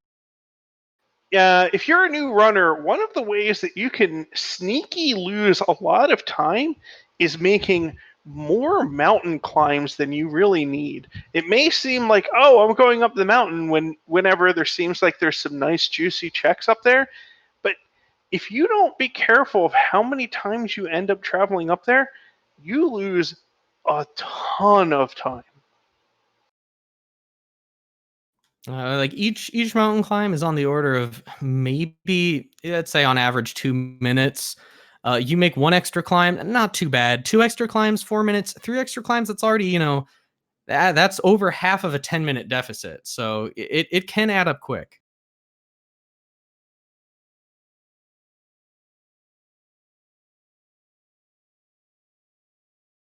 Let's see. The flippers were on Magic Bat. Yes, Vortex got it. I was too slow on the draw. Let's see where GrimLegend ends up finding himself now. Oh, also going to clean up the King's Tomb check. Yeah, I'm pretty sure that Grim did not actually pick up those flippers. Grim has not gone to the Magic Bat yet.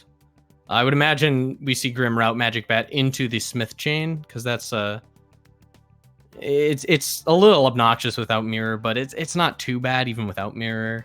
You just go do Magic Bat first, then walk up to the portal, come back down. It's a lot of back and forth.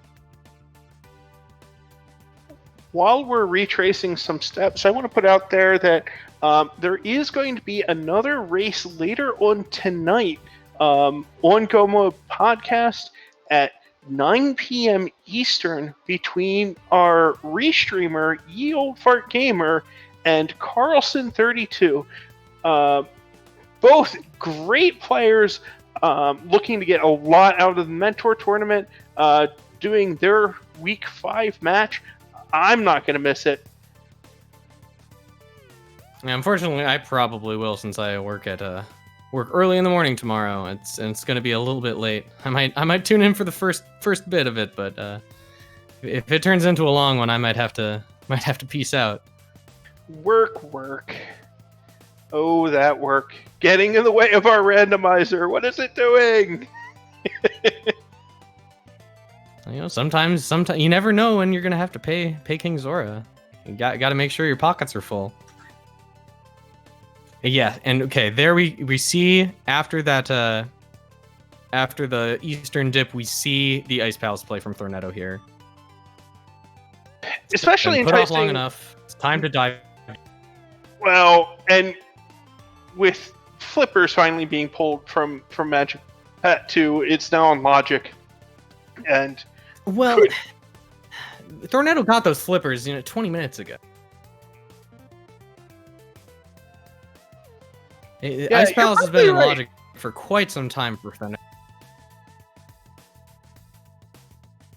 There would be a lot more question if fake flippers had to be used to get to this palace, but with those flippers in Logic and both Samaria and Hookshot in hand, it's about time.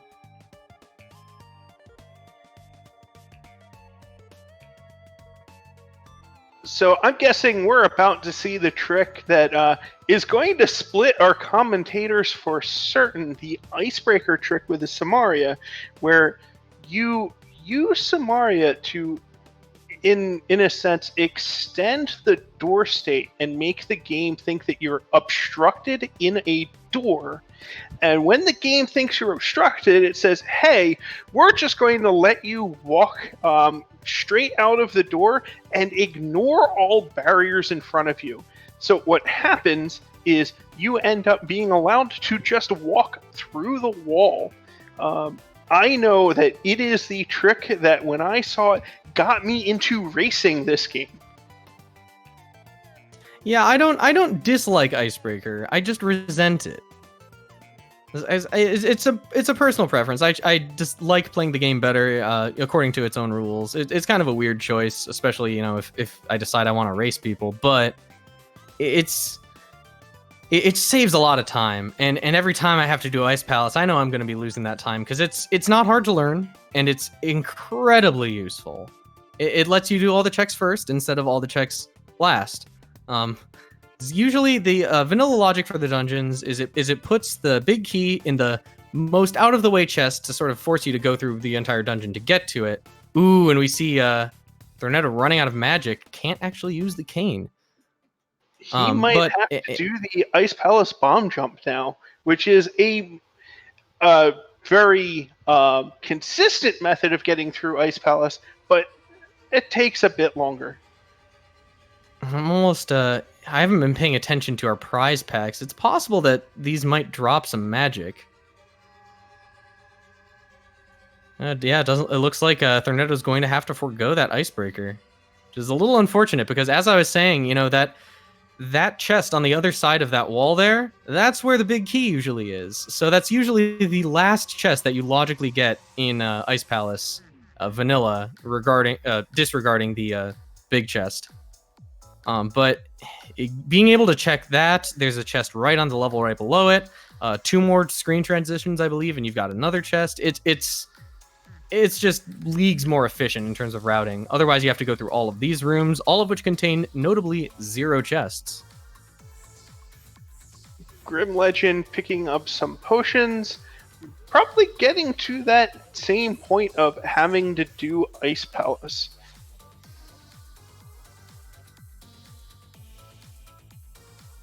Yeah, Ice Palace bomb jump is a more mentally accessible trick. It's not quite as obvious what you have to do for Icebreaker. Ice Palace bomb jump, it's all about setting the state correctly and getting the right angle. It's easy to wrap your head around the bomb jump. Not necessarily as easy to execute, but perhaps a little easier to learn. Yeah, as I was saying with the Harapot, any of the bomb jumps that require you placing the bomb in one spot and then quickly moving to the other spot is very, very tricky. That time limit of the bomb fuse is not very forgiving. I do know some players do like to use start menu buffering to give themselves the extra time to get that lineup correctly. Yeah, I would imagine that as a Super Metroid runner, Thorneto is not nearly as uncomfortable with strict timing requirements. As a lot of the tricks in Super Metroid running are very precise, and very sort of quick. They sort of flow one into the other. You know, you don't have much time to correct your input. You got to get your angles just right first try, otherwise you're losing a bunch of time. So nothing in that right side of Ice Palace. So GrimLegend isn't going to get a significant advantage out of this Ice Palace or this Icebreaker if he does get it. Well, if the item we need is in fact an Ice Palace, Grim's closed the gap quite a bit. If this Icebreaker goes off as planned, of course. So we've seen 2 junk items so far in Ice Palace. 1 more to go. Is it going to be the thing that we need? I'm gonna imagine that we want to see the mirror, because you know chances are pretty good that if we get the mirror, then we can count on seeing the bow in Swamp Palace. Additionally, it lets us skip right out of the dungeon rather than having to do sort of a little bit of an awkward save and quit. Yeah, I think we've seen Grim skip a few more checks than Thorneto has. Well, the big difference between Grim and Thorneto right now is that Grim still hasn't touched Pod at all, where Thorneto has done the whole backside of Pod bowless. Yeah, we see Thorneto luckily having that key.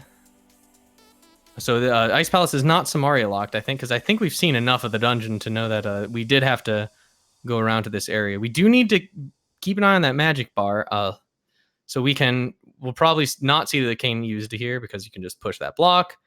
Because even though we do have half magic and bombos, we will need to, make sure that we can still use it.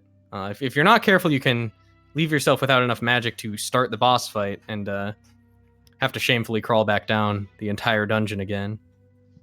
With bombos and half magic, typically the magic jars that are under those 2 pots is enough to be able to crack open Cold Stare. We will see if Thorneto's able to get the sword spin to push Cold Stare into the corner, and he does, and it is a blender in the corner. Still not. It could have ended up a little better, but you don't complain about getting that many hits in. Yeah, this is a very solid fight, and Cold Stare drops the key. It was a Samaria locked. Oh, was it? Okay, well, I guess I wasn't paying close enough attention. I don't know that must have skipped a key from somewhere, or I think he skipped the ice. Oh yeah, that door with the yeah. And that looks like that could have been our item. Yeah, it looks like it has to have been. Yeah, and he's going right back in to go for the iced tea chest. This is quite a time sink. We may see GrimLegend fall for the same trap, but now if he's climbing back up here after doing Icebreaker, he's going to the iced tea room.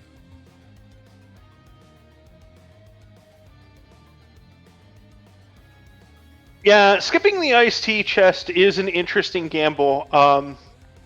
It is an out-of-the-way chest, no matter what way you do Ice Palace.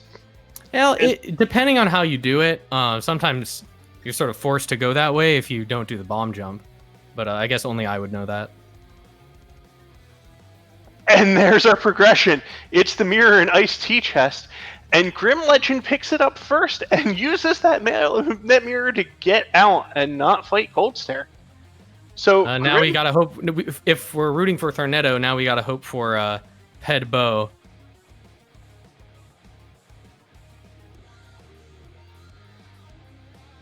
Yeah, now that we have the ability to do pendant. I'm reading that wrong. It's Crystal Swamp Palace, and that's where GrimLegend's going to go. See if he can pull the remaining item out of Swamp. And to be honest, I'm not sure that there's anywhere else it could be. Yeah, it's either that or let's see, what are our remaining pendants? Yeah, we need to find Bow and Fire Rod yet. So Fire Rod cannot be on the pedestal, but I believe Bow can. With the mirror being the item that was just pulled out of ice, obviously the next thing that you want to do is anything that is related to mirror checks, and your options are Swamp Palace or the Overworld mirror checks, which we already know the Lake Hylia Island is dead. There's Graveyard Ledge, the cave south of the Grove, and Checkerboard Cave in the Mire area. As well as Checkerboard Cave would be the one that I would choose first. And that's exactly why. You have access to Desert. You can do Desert straight into Checkerboard if you don't find what you need in Desert already. Since Desert's it's a light world dungeon, so it's pretty blazingly fast at this stage in the game. And Thorneto getting a little bit baffled by the thing that baffles everyone whenever it happens, picking up the mirror after clearing Aga 1, and your save and quits putting you on top of the pyramid and not where you're expecting to go. Yeah, I actually had that in a seed a little bit ago, and I actually made a play because I wasn't sure exactly how it worked. I was like, well, I'm not sure if save and quit is going to actually return me to the light world, so I made the play as if it wasn't, and then it did. Well, so I'd hedged my bet, so it didn't bite me any worse than anything else had. So Thorneto is going to do the cave south of Grove, also known as Cave 45, which can be hard to follow if you don't understand what this cave is.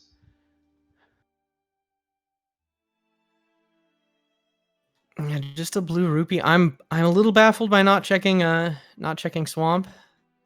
Maybe that double dip into ice making him feel a little bit like making some more aggressive routing. You know, maybe it's in one of these freestanding checks all by themselves rather than on the in the dungeon that has 6 of them. Swamp Palace is clearly the logical play here. I guess routing that straight into the Swamp Palace approach, not too bad.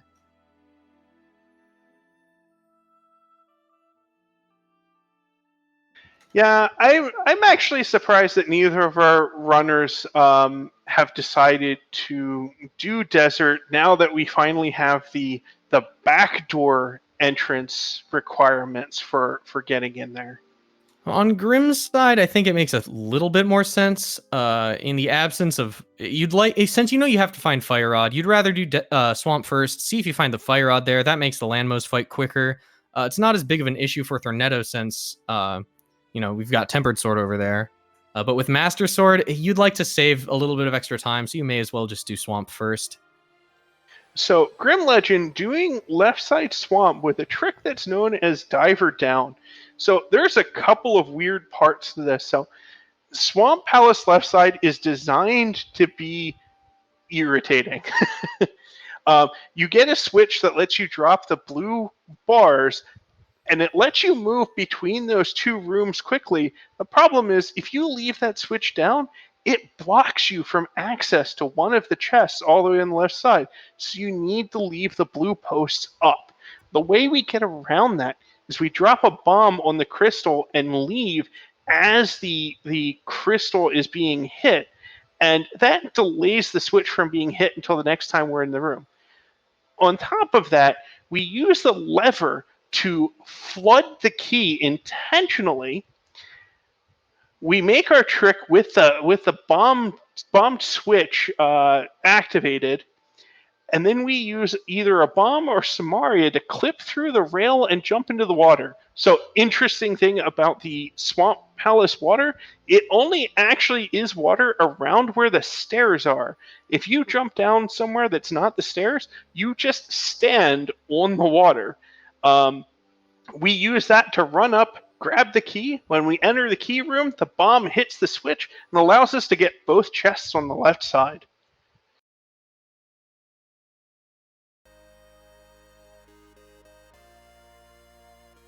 It looks like we're not going to see Thorneto skipping left side swamp here. Both runners deciding to play it a little bit safer here. And then GrimLegend is going to go for Diver Down Part 2, because you can do the same thing in the back as well. Yeah, this one doesn't save quite as much time. It's still pretty quick to run down and grab these later, but it's a little more convenient to just route it this way. So you are a little bit further away from the door, but if you go the standard way, you have to go down the hallway back up. It just saves you a little bit of time. So Thorneto also getting a good diver down, exactly the same way that GrimLegend had done it. And so far, even Swamp Palace has been empty. Yeah, it's a little surprising given that we still need 2 items for go mode. Those, of course, being the bow and the fire rod. However, we have a lot of areas accessible that, you don't need any of those for. We've seen K45, we haven't seen Checkerboard, and we haven't seen Graveyard Ledge. Any of those could have those items, as well as the inside of Desert Palace.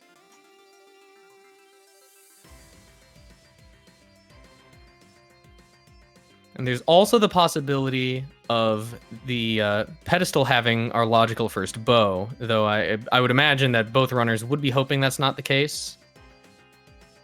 Yeah, that's still a possibility. That would mean we would have to find the ice rod first. If we find the bow first, or not ice rod, excuse me, fire rod. If we find the bow first, then it's possible we could find the fire rod in a number of new places, such as, in the bowlock chests in Pod or on the Eastern Palace boss. I think I guess we did clear out Eastern Palace, but we cannot see the fire rod on the pedestal since it's required for the Skull Woods. So we're gonna have to see if the big key ends up on the boss, or if it ends up locked in. So, fire rod on Argus. We still have bow. Ped bow is still alive. Unfortunately. So now we have everything we need to clear all of the pendant dungeons. That said, Turtle Rock is a thing. So I'd say dollars to donuts. Our runners bet that that bow is in Turtle Rock. Yep. Anytime that you get this late into the seed and you finally get the items to unlock Turtle Rock, it feels like Turtle Rock is the place to be. Yeah, you'd have to have a galaxy brain to go for the pedestal play at this point, especially if you're GrimLegend and haven't completed any of them. Thorneto, that Ice Palace clear is one thing, but you don't want to just dive down. If it does end up being a ped seed, at least Mire and Skull Woods are not the worst possible dungeons we could still have left. I will say that. Grim looking at the big red bomb and realizing that Desert is still on the table. He might be thinking about going there next. And I think it's a better play than trying to go straight up to Turtle Rock, because Desert being a light world dungeon and you have access to the back side of it, pretty easy set of checks, and you also have the checkerboard cave at the same time. Yeah, for sure you'd clear Desert before going and making the Turtle Rock play. Since you have to do this anyway, ideally you like to do Turtle Rock last, since you just walk over to the tower right afterwards. But yeah, if we exhaust this, how much time do you invest into checking stuff before you decide, I'm just gonna bite the bullet, climb up the mountain again, go into Turtle Rock and clear that, and hopefully find that bow that we're looking for. It looks like Thorneto about to do the same thing, going into looking like he's going to go into Desert from here. And we haven't seen the book, so we can't double check the pedestal, and we can't check the tablets. But again, that's only 3 checks, one of which is extraordinarily inconvenient. And with the mirror, that sort of It's always an awkward seed when you have no book and no mirror and you're still looking for something, because there's a lot of stuff that you don't know if you're going to run into one of those things that's just going to open up some other checks. And it can be a little awkward. But with the mirror, that's sort of the bigger one, since one of the book checks is locked behind the mirror anyway. And the mirror really makes Desert Palace nice, as Thorneto's showing, and I would presume GrimLegend is also showing. You can do the whole dungeon without equipping another item, and even having to go to the right side isn't a big deal because you can just warp right back to the entrance you want to be at anyway.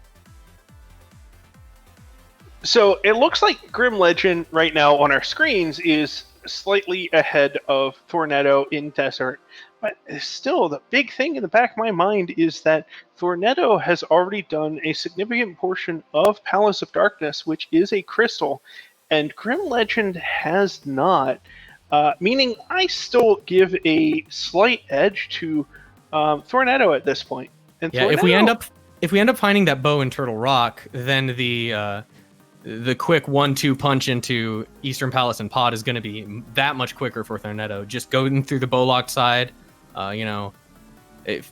clean up the rest of it. I don't recall. We did find the big key, so you might even be able to just go mode it at that point. You just head straight for the back. Yeah, but if he does that, he won't pull the Tempered Sword out of the Dark Maze. Well, that's just the risk he'll have to take. You can still beat Ganon without the Tempered Sword. Yeah, but given how close these runners are, I think that the difference between Master Sword and Tempered Sword for Ganon would make up the how far behind Thorneto is. Because if only you could just know. If only you could just know it was there. But that's how it goes sometimes, and that's also another reason that it's not all routing luck, routing decisions, and glitches and tricks. You got to be good on your fundamentals. If you end up, do you hunt for another sword upgrade, or do you bite the bullet and fight Ganon with the Master Sword without silvers? You, as a racer, you really want to be able to make that decision to just, okay, I'll do it. It's a little harder, it'll take a little bit longer, but it'll save me the time of looking.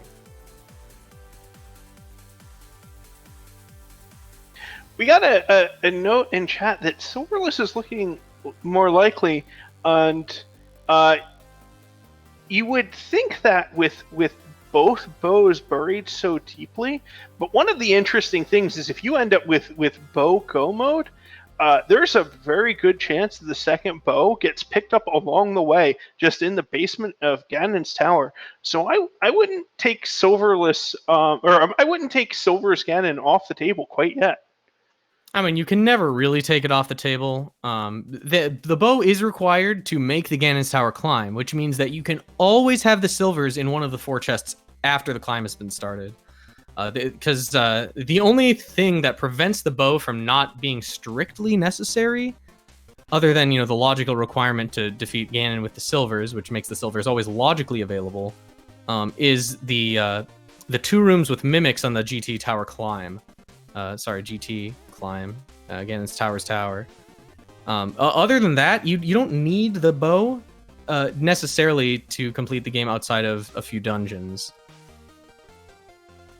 So GrimLegend going kind of where I would expect him to go, immediately to Turtle Rock after Desert. Thorneto, I would expect to be doing the same. I think he still has the Checkerboard Cave checked first.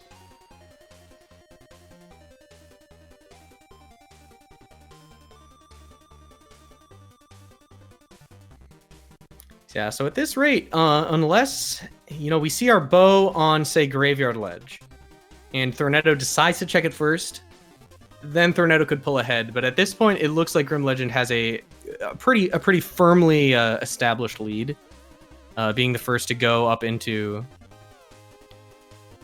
it looks like we're going to see the Pyramid Fairy check. That's another possibility. We didn't see Grim do that.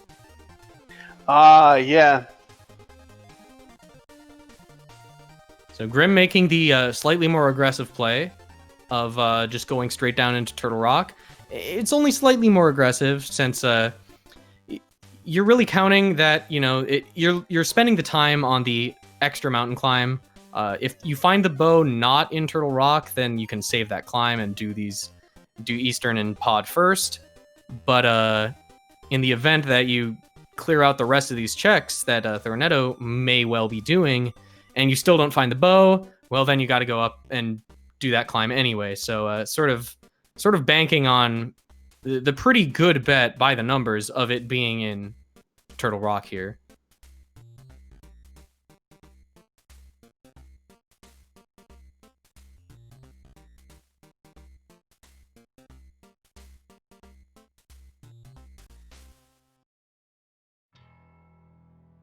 I'd also like to take another moment. Again, these runners are putting an awesome show out here for us, making an awesome run in this crazy seed. Definitely give them a follow. Thorneto, GrimLegend, both two newer players, putting on an amazing show. I would also like to thank again the JereDudecia in chat, who is our tracker, helping us keep everything up to date so we can understand what's going on. And I would like to thank YeOldFartGamer. Definitely give him a follow and cheer him on in his race at 9 p.m. Eastern tonight on Go Mode Podcast. He'll be racing against Carlson 32. I'd like to point out that Thorneto made the guess of let's had the presence of mind to check and see what the Fat Fairy wanted to give him in that bottle. Realized he had no empty bottles. Took his golden bee out of his bottle and was rewarded with a regular bee. And unfortunately, Thorneto diving into Misery Mire. The only thing that can save Thorneto now would be a ped seed. It's really looking like it. Because no matter what GrimLegend finds up here, there's that Turtle Rock is fully complete advantage. You know, that's one of those things about routing crystal dungeons whenever possible is, you do have to climb up the mountain if you don't find it up there. But is saving a mountain climb really worth, not making progress regardless? Because this dive could absolutely be entirely wasted time, whereas GrimLegend is really only wasting the time to climb up the mountain.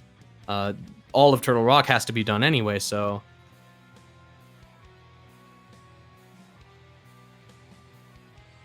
Let's kind of recap on how we got here. So started out as an open seed with diverging routes where one racer did the Uncle route and the other racer doing the Kakariko route. Even still, we ended up converging given that this was a required AGA 1 seed. Both runners deciding at exactly the same point to go up and defeat AGA 1, skipping only the Eastern Palace dungeon at the time. And then once in the Dark World, just made the long trek around with the hookshot over to Village of Outcasts and clearing out the Village of Outcasts area. Once finally finding the hammer inside Misery Mire, everything opened up and we started seeing all of the divergence again until the whole seed converged yet again with a mirror in Pendant Ice Palace. And this whole time, these runners have been only within 30 seconds or so of each other the entire race. It has been absolutely fantastic to see. Yeah, Thorneto, we saw both items in Misery Mire, so you have to imagine they're going for the pedestal play. Yeah, and one of the tricky things not having the book, you don't get to read what's on pedestal. Yeah, you have to imagine they have to be feeling behind in order to even think about making this play. This is not a play you make if you feel like you're still pretty comfortable with where you are. You just don't do that. You don't gamble on a pedestal seed, not with Turtle Rock fully available and open. Oh, and Vitreous is tricky when you don't have Bow. Bow makes them pretty terribly easy. Tricky. You can just stand in the same spot, but it's a little painful if you get that urge to speed it up a little bit. Really easy to take a hit.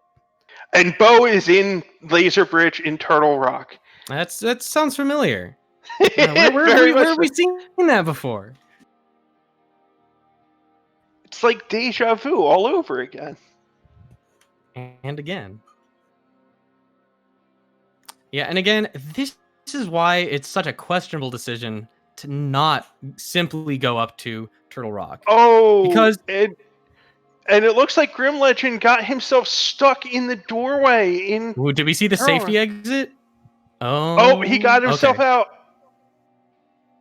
Because that could be dicey if you didn't take the safety. If you didn't take the safety, then you got to climb down half the dungeon again. But again, this is why that Turtle Rock play makes sense. You know, there's a lot of checks in Turtle Rock. Mirror was available, so it's a total of 6 along the way with Mimic Cave. And do you really commit to the pedestal check? If now the only way we could really see this turnaround is if we have logical silvers on Ped. Because then we'll end up with Thorneto seeing a tempered silver fight and the possibility of GrimLegend with a Master Sword silverless, which that's a time equalizer for sure. Yeah, this is tough. I'm not sure why Thorneto didn't just take the chance to go up to Turtle Rock for the bow. It's a lot more obvious from our perspective because we saw that Thorneto definitely had an edge. And we see Thorneto throw that edge away. But from the way the seed played out, you know, both runners put off Ice Palace for a really long time. GrimLegend much less so because of the late flippers. But Thorneto had the flippers for a very long time and still didn't go to Ice Palace. And you have to think, okay, you know, that could have put me extremely behind because of how much that mirror really blew the seed open. You know, that Fire Rod was in Swamp Palace. You could be feeling extremely behind right now, and you feel like you have to make an extremely big play here. Grim having a little bit of trouble with the hammer Trinex fight, which, to be honest, who doesn't? This fight with trying to swap between rods and hammer, and with the really small hitbox on the hammer, it is very difficult to get through. Choosing to actually finish off the ice head with a fire rod spam just to save the trouble of the hammer hitbox. Yeah, I personally don't feel too intimidated by hammer Trinex. It's certainly a little more obnoxious than doing it without, but with both of our runners having red mail and this many hearts, it's not too intimidating at this point. It can be a little frustrating if you miss your shots or you miss your hitboxes. And I know a lot of runners have trouble wrapping their head around the way that this phase of Trinex likes to move. It can sometimes feel a little random, but it's not. And if you move in the wrong way, it ends up sort of just making a straight 180 and coming right at you, which you don't expect it to be able to do all the time. But either way, GrimLegend finishes Trinex off, picks up that like crystal, and is off to complete the last 2 dungeons. And here's the ped pull. Yeah, we have the blind ped pull. So if we see an arrow, and we have a sword. You know, helpful, but not what they're hoping for. Oh boy. So unless Thorneto ends up going into the pack of pod, he's going to end up with Master Sword for Ganon. That's way slower than taking the Gold Sword to Ganon. So, but still, that edge with the without the pod dip. You know, Thorneto could save some time on Trinex, but there's been so much time wasted already. Where is Thorneto going now? He's going to pod. He still needs to clear pod, and he has the bow. But Thorneto, though. Thorneto doesn't have the bow. Thorneto went sorry. into that Village of Outcasts. Yeah, I don't know where Thorneto's going. Oh, Graveyard Ledge. Graveyard Ledge. They're really hoping for that Graveyard Ledge bow. Why do they hate Turtle Rock so much? Now that he's pulled the ped, I mean, I don't know that I like Turtle Rock anymore for Thorneto, because you would expect that if somebody was playing straight up that Turtle Rock was the place that you went. So I'm sure that Thorneto has decided if Bo is in Turtle Rock, I have already lost. So let's do all of the crazy checks first and see if I can pull Bo out of somewhere ridiculous. Like I would expect to see him drop the green pendant off at Sahasrara soon. It hurts to see. It really does, especially as a spectator, because you have more information than either of the runners do. So it's sometimes a little bit hard to get into the mentality. One of the interesting, the longer we spend here, the less it looks like anything is possible for Thorneto here. One of the interesting things about randomizer is the sunk cost fallacy doesn't actually apply to randomizer. If you start spending a lot of time, oh my god! Wow, that's okay. That's okay. Now this can be erased because Thorneto is going to be saving a lot of time with that gold sword, a lot of time over GrimLegend, both on the Trinex fight, on the Helmasaur fight. This is big. This is actually pretty big. And with GrimLegend going into the back of Pod now, we're going to see the biggest difference in the Ganon fights between these two runners. Yeah, I fully expected this from Grim, not picking up that Tempered Sword. At this point, again, you picked up those flippers late, you did Ice Palace late, you got that mirror late. You feel like you've got to go. You pick up that bow, you're in go mode. You don't bank on getting any more sword upgrades, you just go.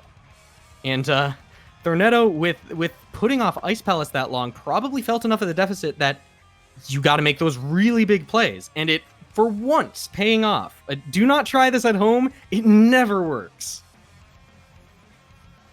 I can't believe that there were actually two logical bows out there, given how hard it was to find one of them.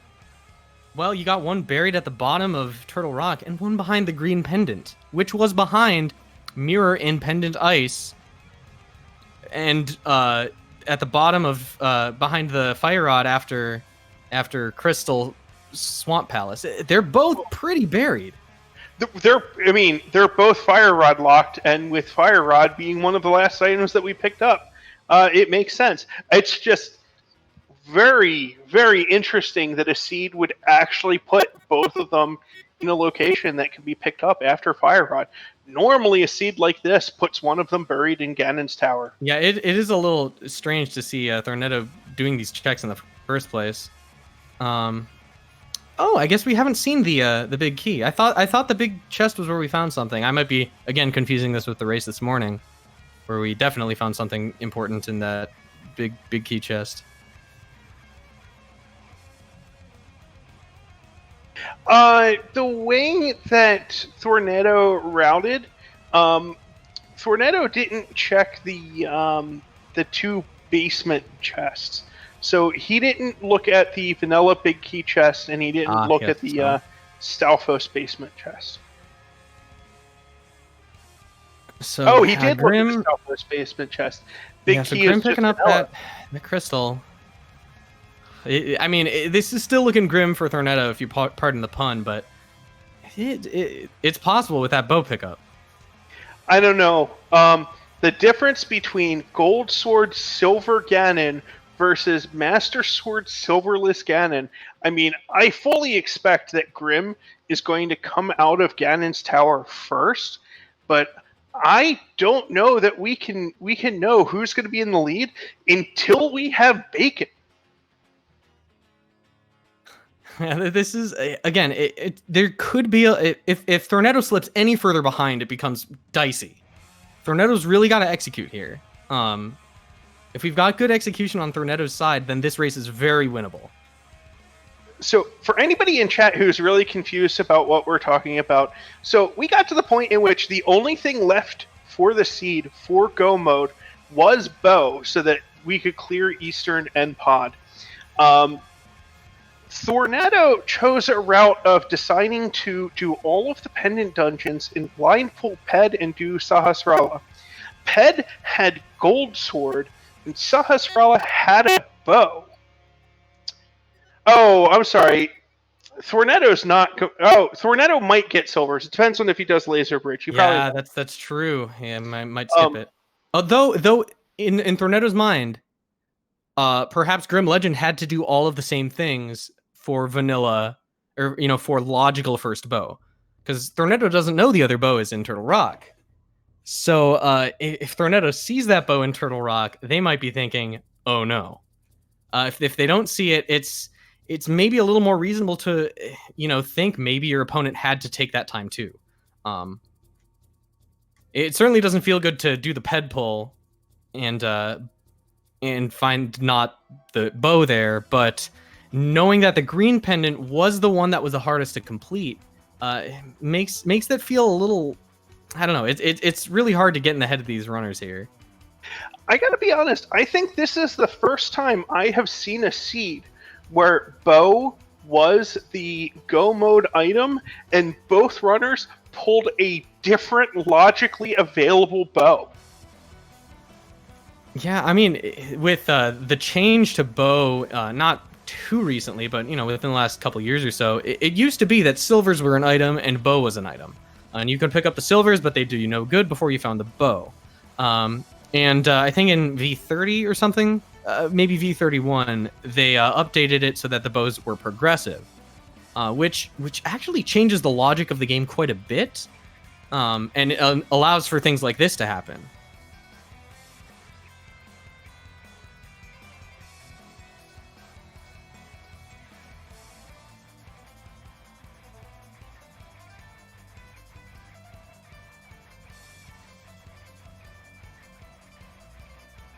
It looks like GrimLegend is going to get a restock on potions, which makes sense when you're doing the GT climb and you still only have Master Sword. It makes a lot of sense to go in as prepared as you can be. Yeah, I would assume. I don't know how comfortable GrimLegend is with the GT climb, but if it were me personally, most of those potions would be for the potential Master Sword Silverless fight. Or not potential, I guess. At this point, we know it's basically guaranteed. But the climb can be dicey. You might need to use the potions in a bad spot, but you really want to have those potions for the fight.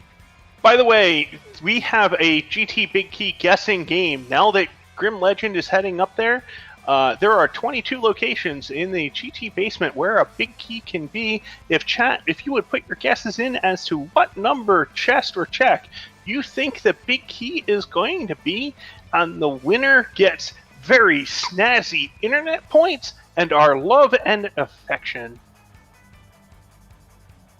Yeah, again, that is another place that some time could be made up.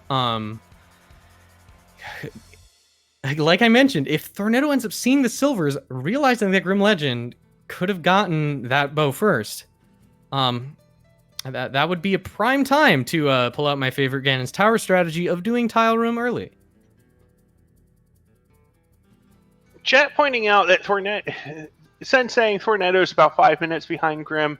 That could very well be, and that Grim would have to have a pretty rough GT or Ganon. But given that the Ganon fight is going to be Master Sword for Grim and Gold Sword for Thorneto, I think it's very possible that amount of time could end up showing up in that GT or in that Ganon fight. Yeah, 5 minutes is a lot to make up, if I'm being honest, especially with GrimLegend entering the dungeon, a GT climb ahead of Thorneto. If we see Thorneto not pick up any safeties, though, that's going to be another bit of time that's made up, because Thorneto doesn't really need them. Yeah, we apologize for the cursors on screen. It's again part of the very confusing major change that we've had to make with the technology in doing the restream. It's taking us a little while to kind of get used to it and to figure out how to get these restreams going again without being able to use Mixer anymore. Yeah, and unfortunately, Thorneto is a whole Turtle Rock behind at this point. Turtle Rock has to be completed yet. You save the time of the extra climb that GrimLegend made, but it's not going to amount to much because that was eaten up plus some in the wild goose chase that Thorneto did to get that golden sword.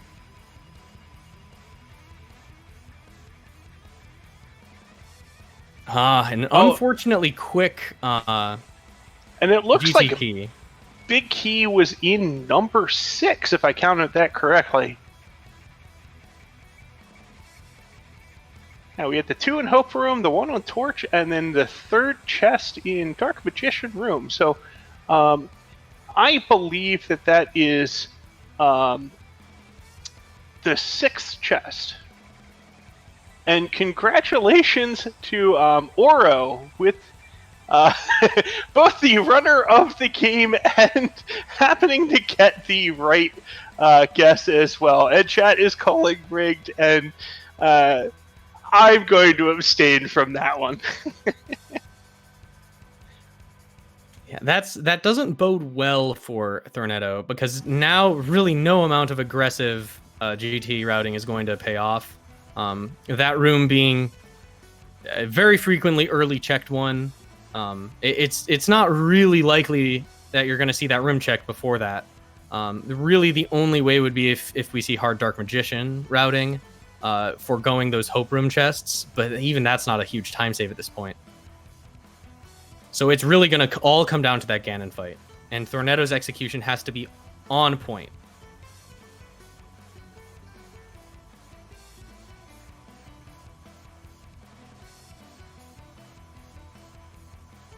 And given that there's still so much of Turtle Rock for Thorneto to do, it's going to be difficult for him to make up that time. We will probably see a skip of Mimic Cave.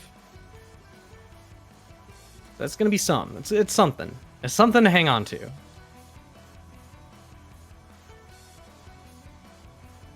We'll have to see if the Master Sword fight, if that ends up being tricky enough to let Thorneto back into the game, or if Grim can close it out.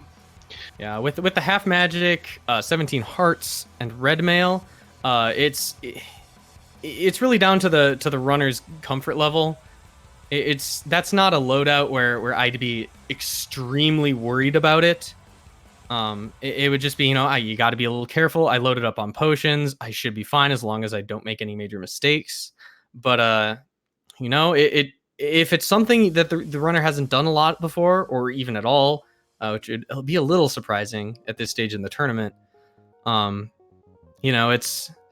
it's gonna be secure but not fast. I don't know. We'll have to see. I know that I still struggle a bit with the Master Sword Ganon strats.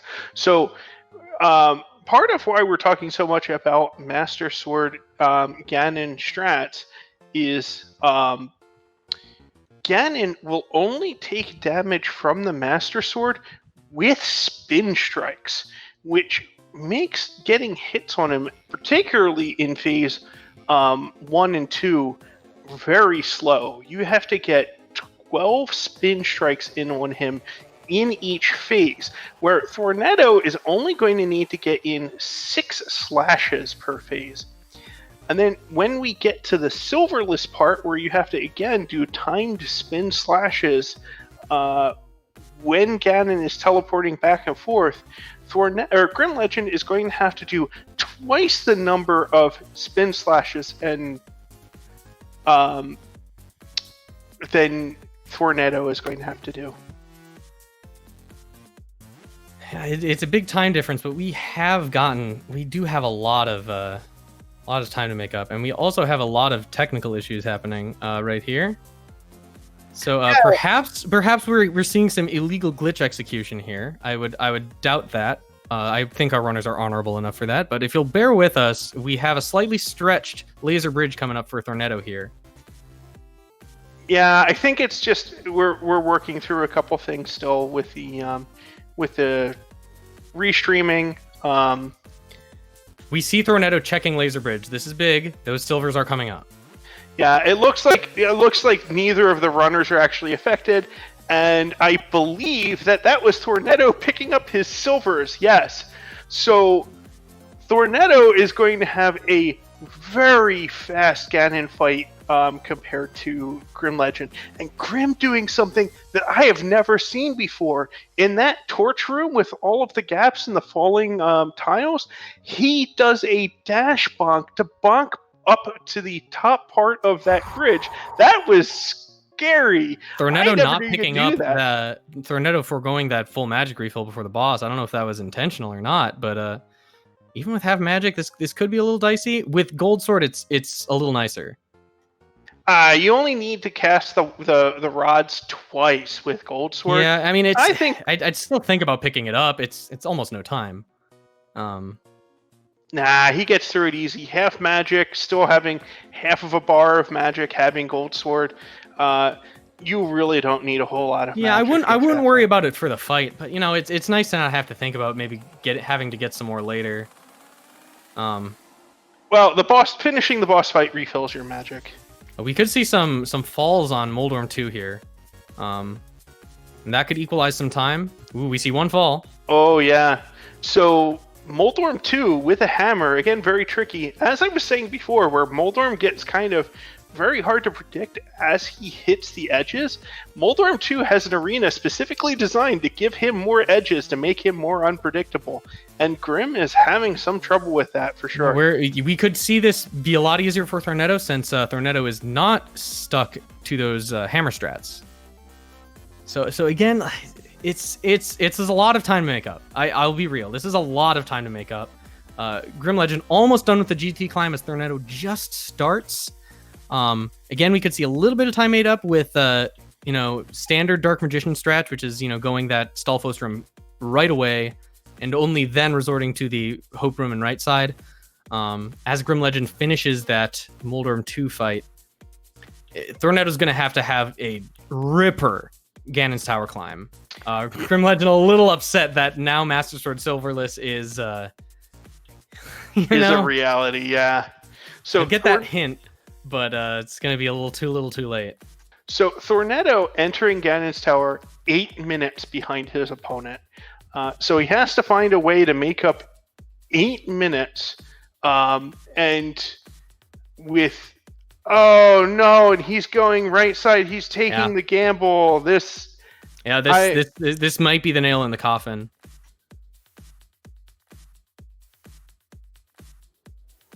Yeah. Another chance. This might save him from that play. Let's see if he decides to go left instead, and he does. Man, the Wall Master saves I love this dungeon so much. It's like it almost doesn't make sense to change your mind at that point, but it's like, I got pulled up. Maybe I'll change my mind now.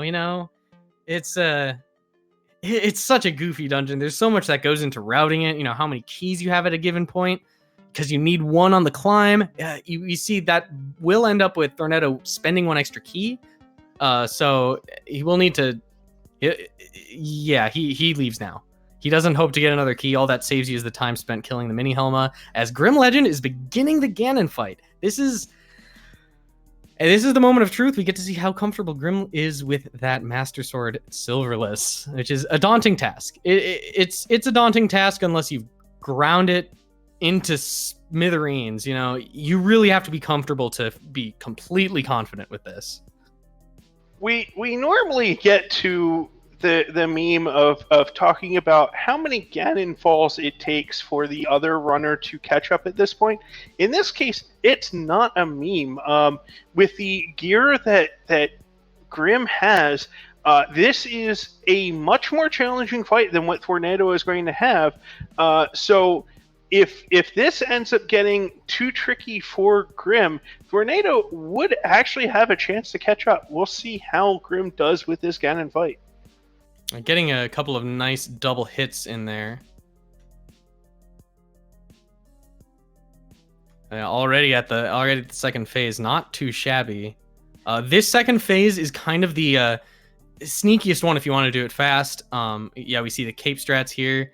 Very good idea with the amount of safeties available.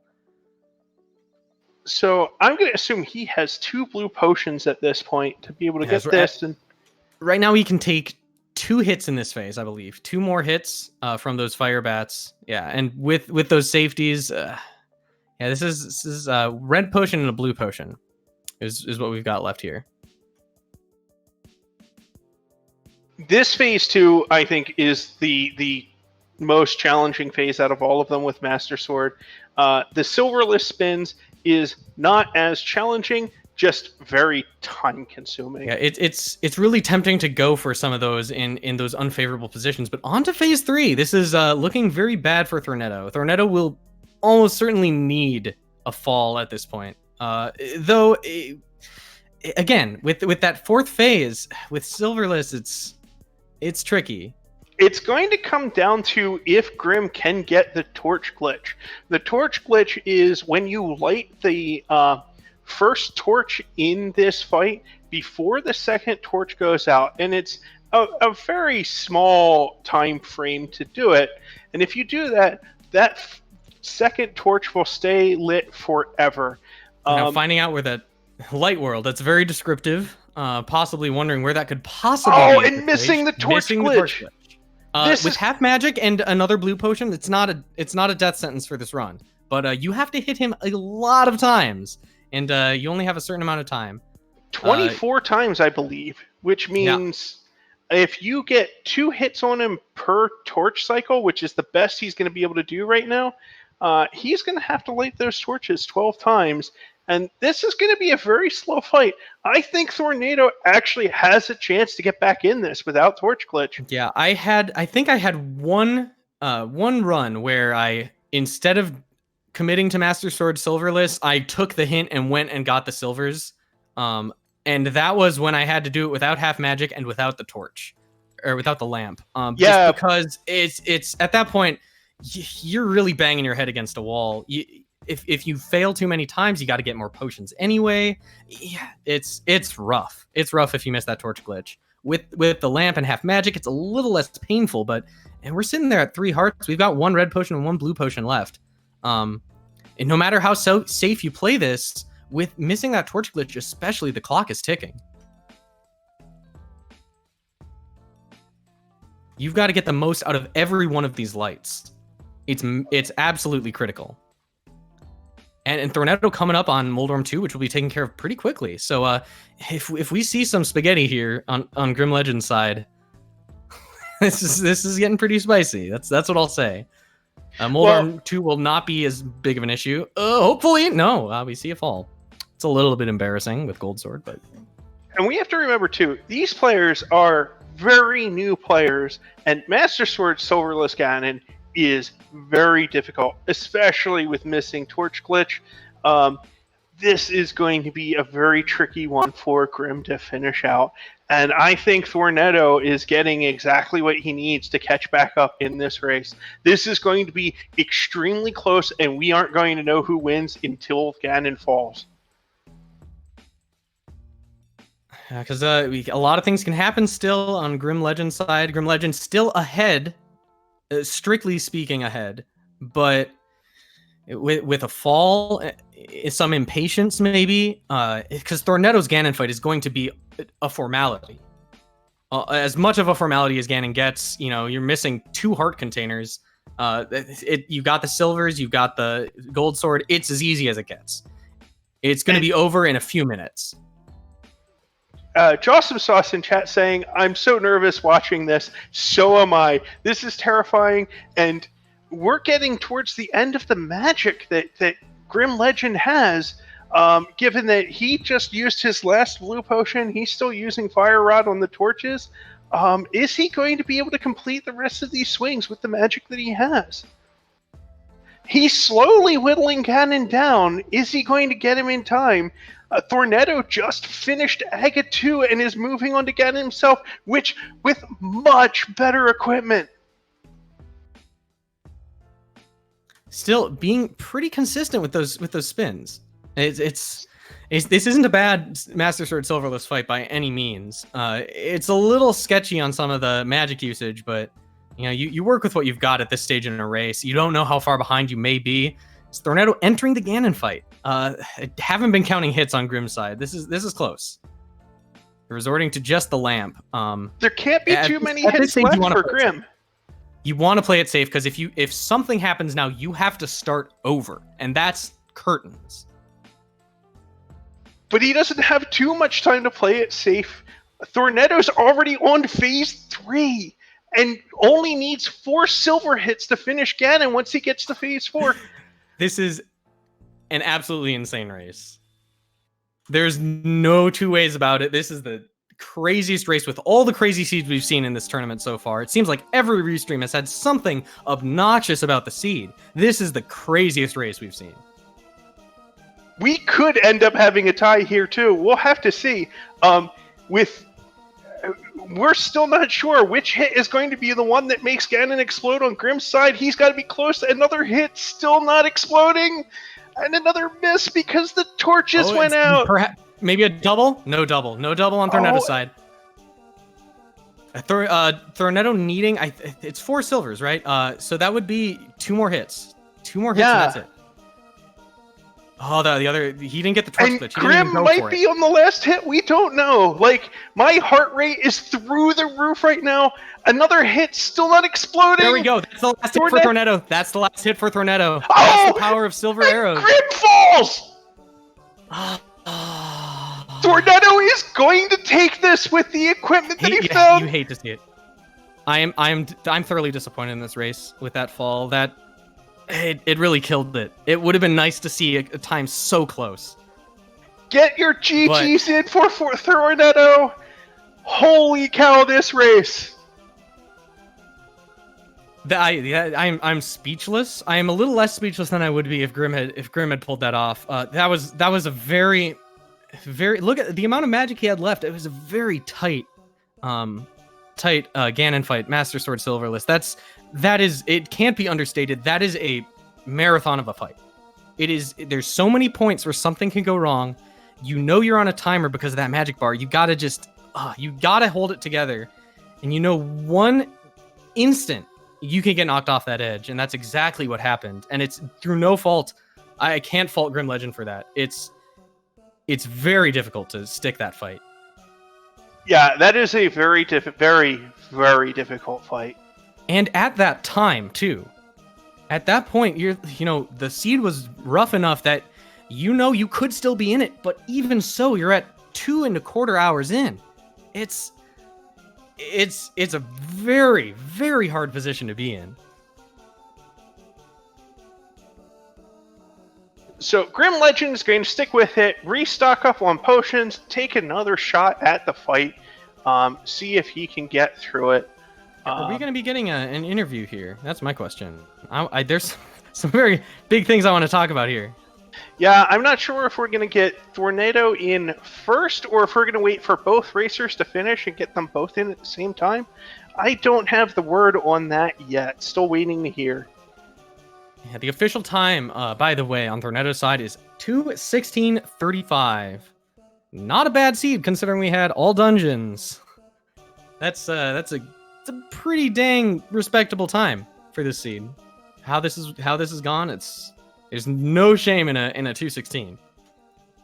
I am still amazed that this was a seed where both runners got go mode from the same item, completely different locations. I mean, that can only happen with the bow or Master Sword. That's about the only other thing that can happen with. Because there's not too many items that you can get in different locations.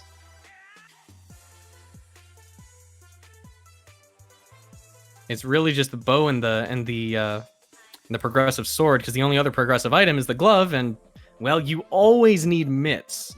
So that can't be the first progressive thing you get. Yeah, Grim is accepted to having lost this race now. You basically have to at that point. You don't get that deep into Master Sword Silverless and still win. Not in this tournament. Oh, it's heartbreaking though. If he'd stuck that, there was still a chance. There could still have been a chance. All it would have taken was a couple more errors on Thorneto's side, and that maybe wouldn't have happened. I actually kind of want to go back to the VOD after this and count the number of hits that he got on Ganon. It had to have been close to the 24 number. Like, That no there doubt was about it. so many hits that he put into Ganon. He had to be close. Yeah, I don't recall what this tournament's rules are regarding ties, but it's within, I think, 5 seconds or so, something on the order of that, and that was in the cards. Absolutely amazing. 2 seconds. Okay, well, 2 seconds, it would have been a little slim, but even so, even being within a couple seconds of a tie time is remarkable for the way this race played out.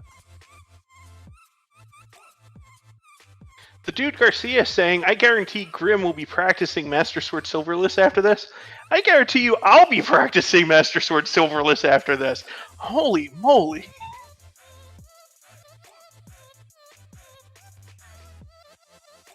Yeah, Master Sword Silverless is one of those things that, I mean, I think logically the silvers are required. A lot of the time they end up being somewhere in the basement of GT that you didn't end up checking. So it's often, that your opponent likely didn't waste time looking for the silvers. So it's if you have them, you have them. But you kind of have to imagine that it wasn't your only option if you end up at Ganon with Master Sword and without silvers. So, it's like you just got to hope your opponent didn't find him either. If you guys listen to the Go Mode podcast, our most recent podcast actually talked about what are the top 10 tricks you should know or learn first when playing this game. Silverless Ganon Mrs. Sword Glitch again. Oh no. Silverless Ganon being the number one trick, and Master Sword Ganon being ranked number 6. I encourage you guys all to listen to the podcast and hear the rest of the breakdown of the tricks you should know. But both Silverless and Master Sword Ganon ranked really high, and it's for exactly this reason. Yeah, again, it's no shame to have fallen in that first fight. It's a very rough fight. It's an error for sure, but it's really not it's an error. It's a costly error, but it's not a shameful error. It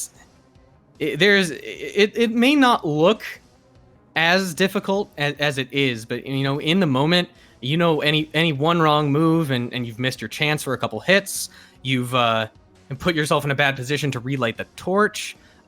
You may want to relight it with the fire rod, but you don't have the magic. There's so many things that you have to think about, and you just got to hold on to it for so long. But good for Grim sticking to it and deciding to continue to try to get through this fight, regardless of how much difficulty it's been giving him. Yeah, depending on what else my loadout is, if I don't have half magic, that's the situation where I might consider, if I don't have half magic and I've only got maybe a bottle or two, that's when I'll consider trying to make it, even with that, trying to make it to the silvers hint and trying to work out where silvers are and maybe get them. If you have half magic, then it's probably the better choice to just have faith in that silverless fight. But I think we're being joined here by Thorneto and WorldwideWimpy. Hello, hello.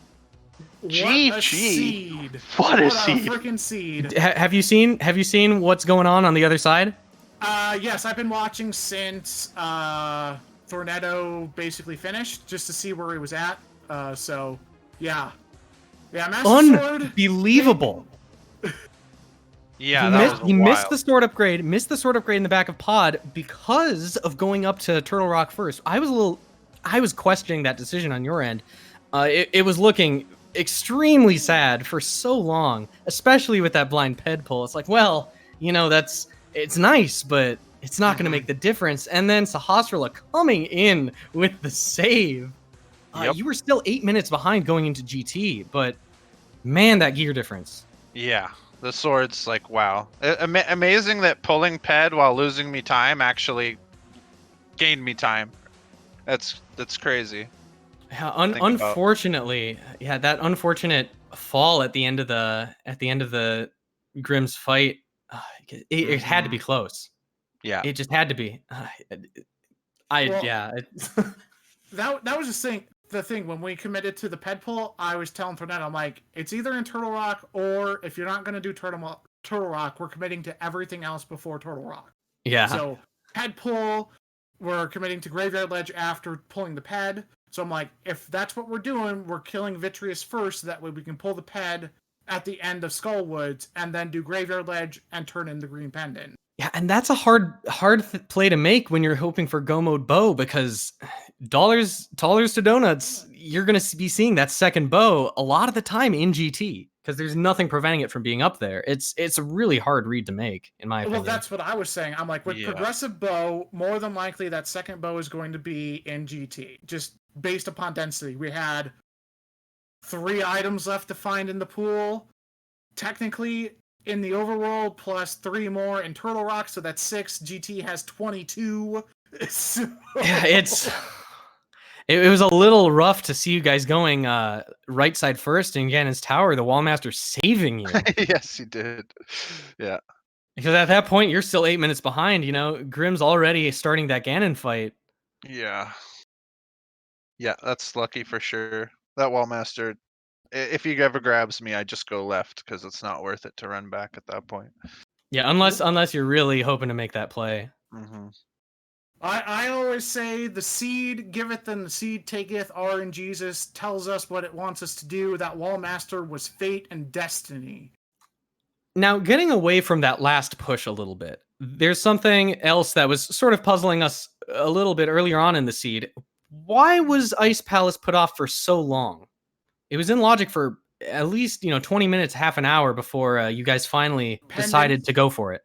Pendant. Sorry, if I could jump in there 1 second. Unfortunately, GrimLegend, taking another death to Ganon, has decided to finally throw in the towel on this one, and will probably be joining us in the interview soon. I can't blame him. That fight is super difficult. But yeah, that was the only reason why we didn't do Ice Palace, simply because it was a pendant. If it was a crystal, yeah, would have been first thing that we did. But yeah, I mean, obviously it would have been, but yeah, I don't know. I've been bitten a lot recently by Pendant Ice Palace. Anybody who's watched any of my ladder races knows that's no secret. I've had terrible luck with Pendant Ice Palace, but it with Kane available, it didn't seem like too bad of a play, especially with that Icebreaker available. If you get lucky, you can do all of those checks in fairly short order. Well, usually how I mentor, I give options to the player and say, okay, we can go ahead and do a completable pendant dungeon, or we can go ahead and dip this crystal dungeon, which may have an item, may be locked out. If we're locked out in the first chest, then we can just go back the other direction. But if it's not, we can continue further and hopefully find something. It's one of those, here's your options. What do you think is best? It's one of those, let's say Mirror was in pod, or Bo was in pod. Okay, that's a brilliant play. We didn't have to do Ice Palace at all. So yeah. And we have Blackwax, the mentor for GrimLegend, joining us in the interview booth as well. Hello. How you doing, GG? That was a mess of a seed. What you were just saying was, what if I go here and these are my options? That was the entire seed. Yeah, you kind of missed what was going on Thorneto's side. Instead of making the play to go up to Turtle Rock, they made the play to do literally everything else, and it ended up giving them the golden sword in addition to the tempered sword that they found in the back of Palace of Darkness, and they ended up finding the second bow on Sahasrara, of all places. God. So you guys were 8 minutes ahead going into Ganon's Tower. 8 minutes. But because you were forced to do that Master Sword Silverless, that gap just shrank and shrank and shrank, and you were neck and neck at the end. But then that fall is I can't get over it. I've talked about it. God, he couldn't get the torch glitch. Otherwise, he probably would have done just fine, because he was having trouble getting setups to hit him. Yep, that's a lot easier with the torch glitch. Yeah. Yeah, if that torch glitch had come off, I think for sure you would have been able to squeak out the victory over Thorneto. But because that torch glitch was missed, you were bleeding magic, you were finding rough times for setups. it was just that little bit of inefficiency that let Thorneto catch up. Mm-hmm. I got a question. How long did it take them to find the hammer? I would venture to guess we had the hammer before you, because as soon as we went to go do Meyer shed, I said, "Go dip. We're here at Meyer. Just do it. Just do it." And I literally told GrimLegend, just go do Meyer, because looking at the loadout right now, the hammer's probably in Meyer. That's what I said. I said, I bet you any money there's progression in Meyer. Yeah. Yeah, I can't recall exactly, as I watched a race this morning, so my brain's a little crossed. But I think I saw you guys in Meyer at roughly the same time. If is that right? Can you correct me on that, Garrison? That was about the same time. One of the interesting things about the seed is, despite the fact that at any point of divergence that you guys could take, you did diverge into the two paths, and the seed forced you to converge again. And Misery Mire for the hammer was one of those convergence points. Because like when we went to Misery Mire, pod was still open. The myths checks were still open. The Eastern was still open. Like I basically told him to go in there. Pretty sure that the hammer was in there, and he was like, "All right, if that's what you think." He was like, "But there's other stuff." If you rewatch this seed, the two players were neck and neck for a very long time, and I guess at the Meyer point, GrimLegend was actually a bit ahead, with the caveat that Thorneto had done back of pod already and pulled the Tempered Sword from there. Wow. So, given the speed in which you were able to get through pod, you got an advantage in the pod clear time, but the equipment just never ended up panning out for you. Yeah, the time was made up on Trinex. Time was made up, obviously, on the Ganon fight in the GT Climb. Helmosaur, Gold Sword, yeah. Helmosaur is, that's 20 seconds of saved time. So it added up. Especially over quick. Master Sword. Yeah, versus Master Sword, or 8 arrow shots on Helmosaur, 2 swipes with butter, he's dead. But this fight was so close the entire time, and then it looked like Thorneto had a disaster with the bow coming out of Turtle Rock, and then Sahasrara threw us for a loop with bow coming off of Green Pendant. Nobody at that point expects to see the bow there. You blind pull Ped and get the sword. That feels just like an insult. It's like, have this. This'll help. It's like, that's the last thing I need right now. They're already tempered. That's why I always tell newer or inexperienced or learning players, if you're gonna do something, commit to it and do it 100%. Yeah. No, because you never know what you're gonna get. Yeah, especially a big play like that. Turtle Rock would have been so obvious that if you decide not to do it, and it's what you need to do, you've lost. This seed was so like back and forth that when he got the mirror out of Ice Palace, it was just like, just peace out. Don't kill Cold Stare, because like at a certain point in time, you're just bleeding out. Well, from what direction we had to do Ice Palace, Ice-T was in a bad way to route it. So once we kind of hit that, well, we've got Cold Stare or Ice-T to do, I'm like, well, we're right here. Just kill Cold Stare.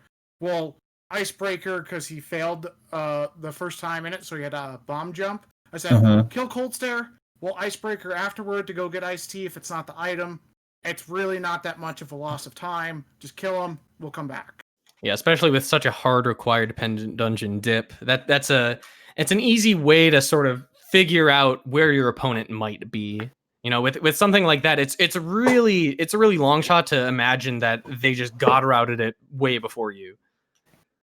Yeah, and it was like, okay, Hammer is deep in a pendant dungeon, and Mirror is deep in a pendant dungeon. They were both in the worst spots, and then you're like, well, match to Green Pendant. But yeah, one of the bows is on the Green Pendant, which is because in Skull Woods, if Mothula has an item, it's not a big deal. It's a quick little run there, and you kill him and you get the item. But if it's on Green Pendant, that makes it as far away as possible. And then the fight when we joined was we hit the point where it's like, okay, it's either pull pedestal, we're committing to that, or we're doing Turtle Rock. It's one or the other. Yeah. Thorn, it's up to you. Which one do you want to do?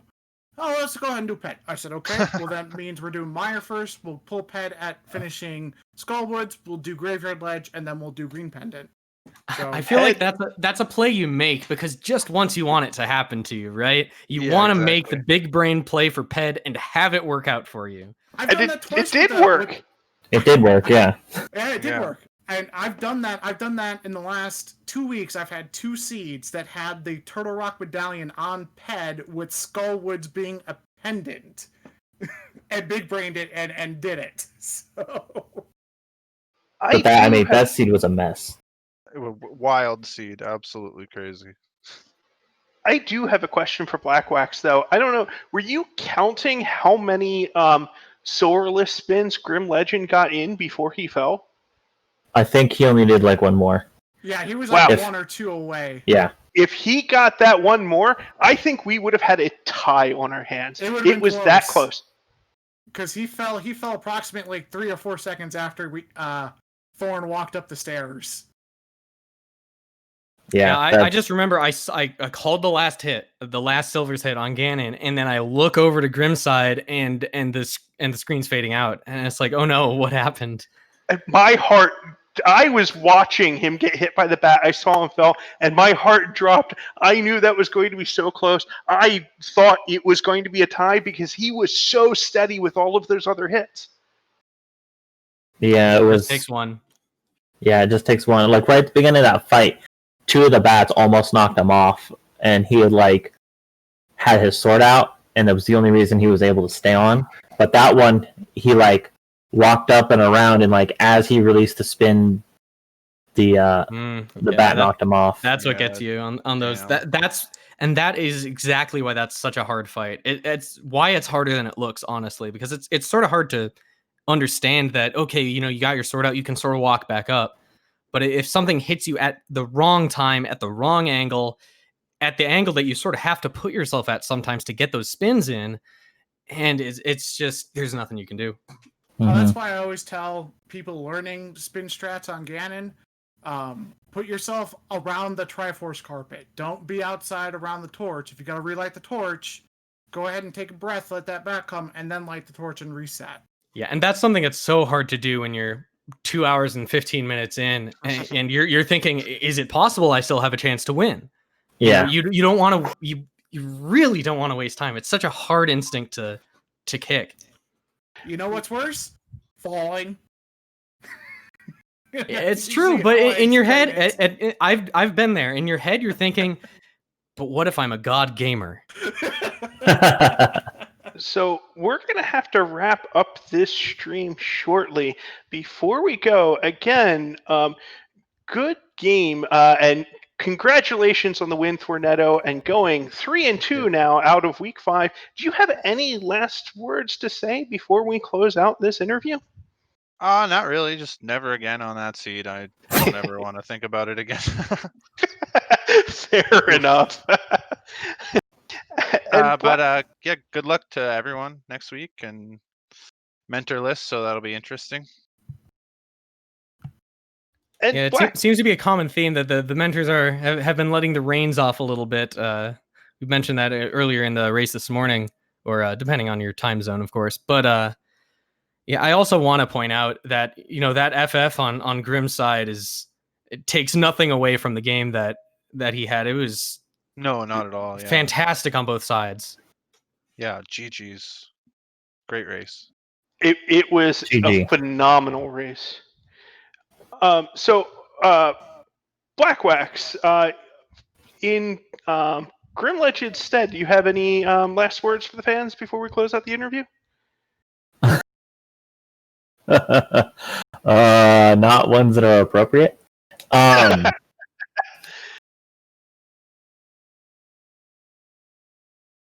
All right, fair enough. We can leave that there.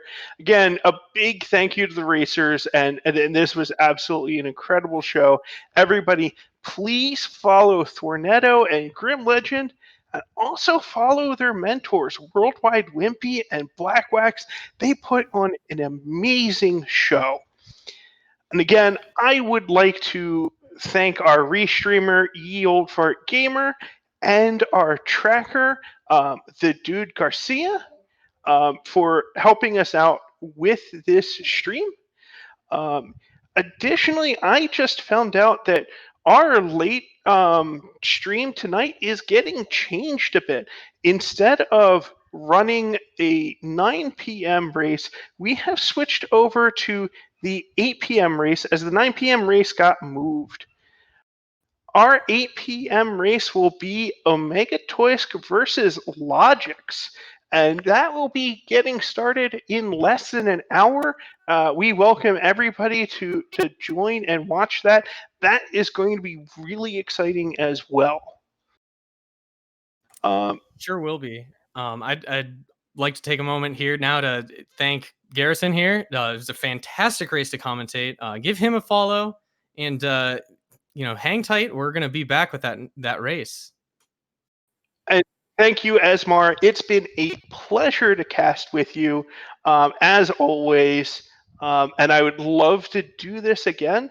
But I'm Bill Garrison, casting with Ezmar, and we would love to wish everybody a great night. Good night, everybody.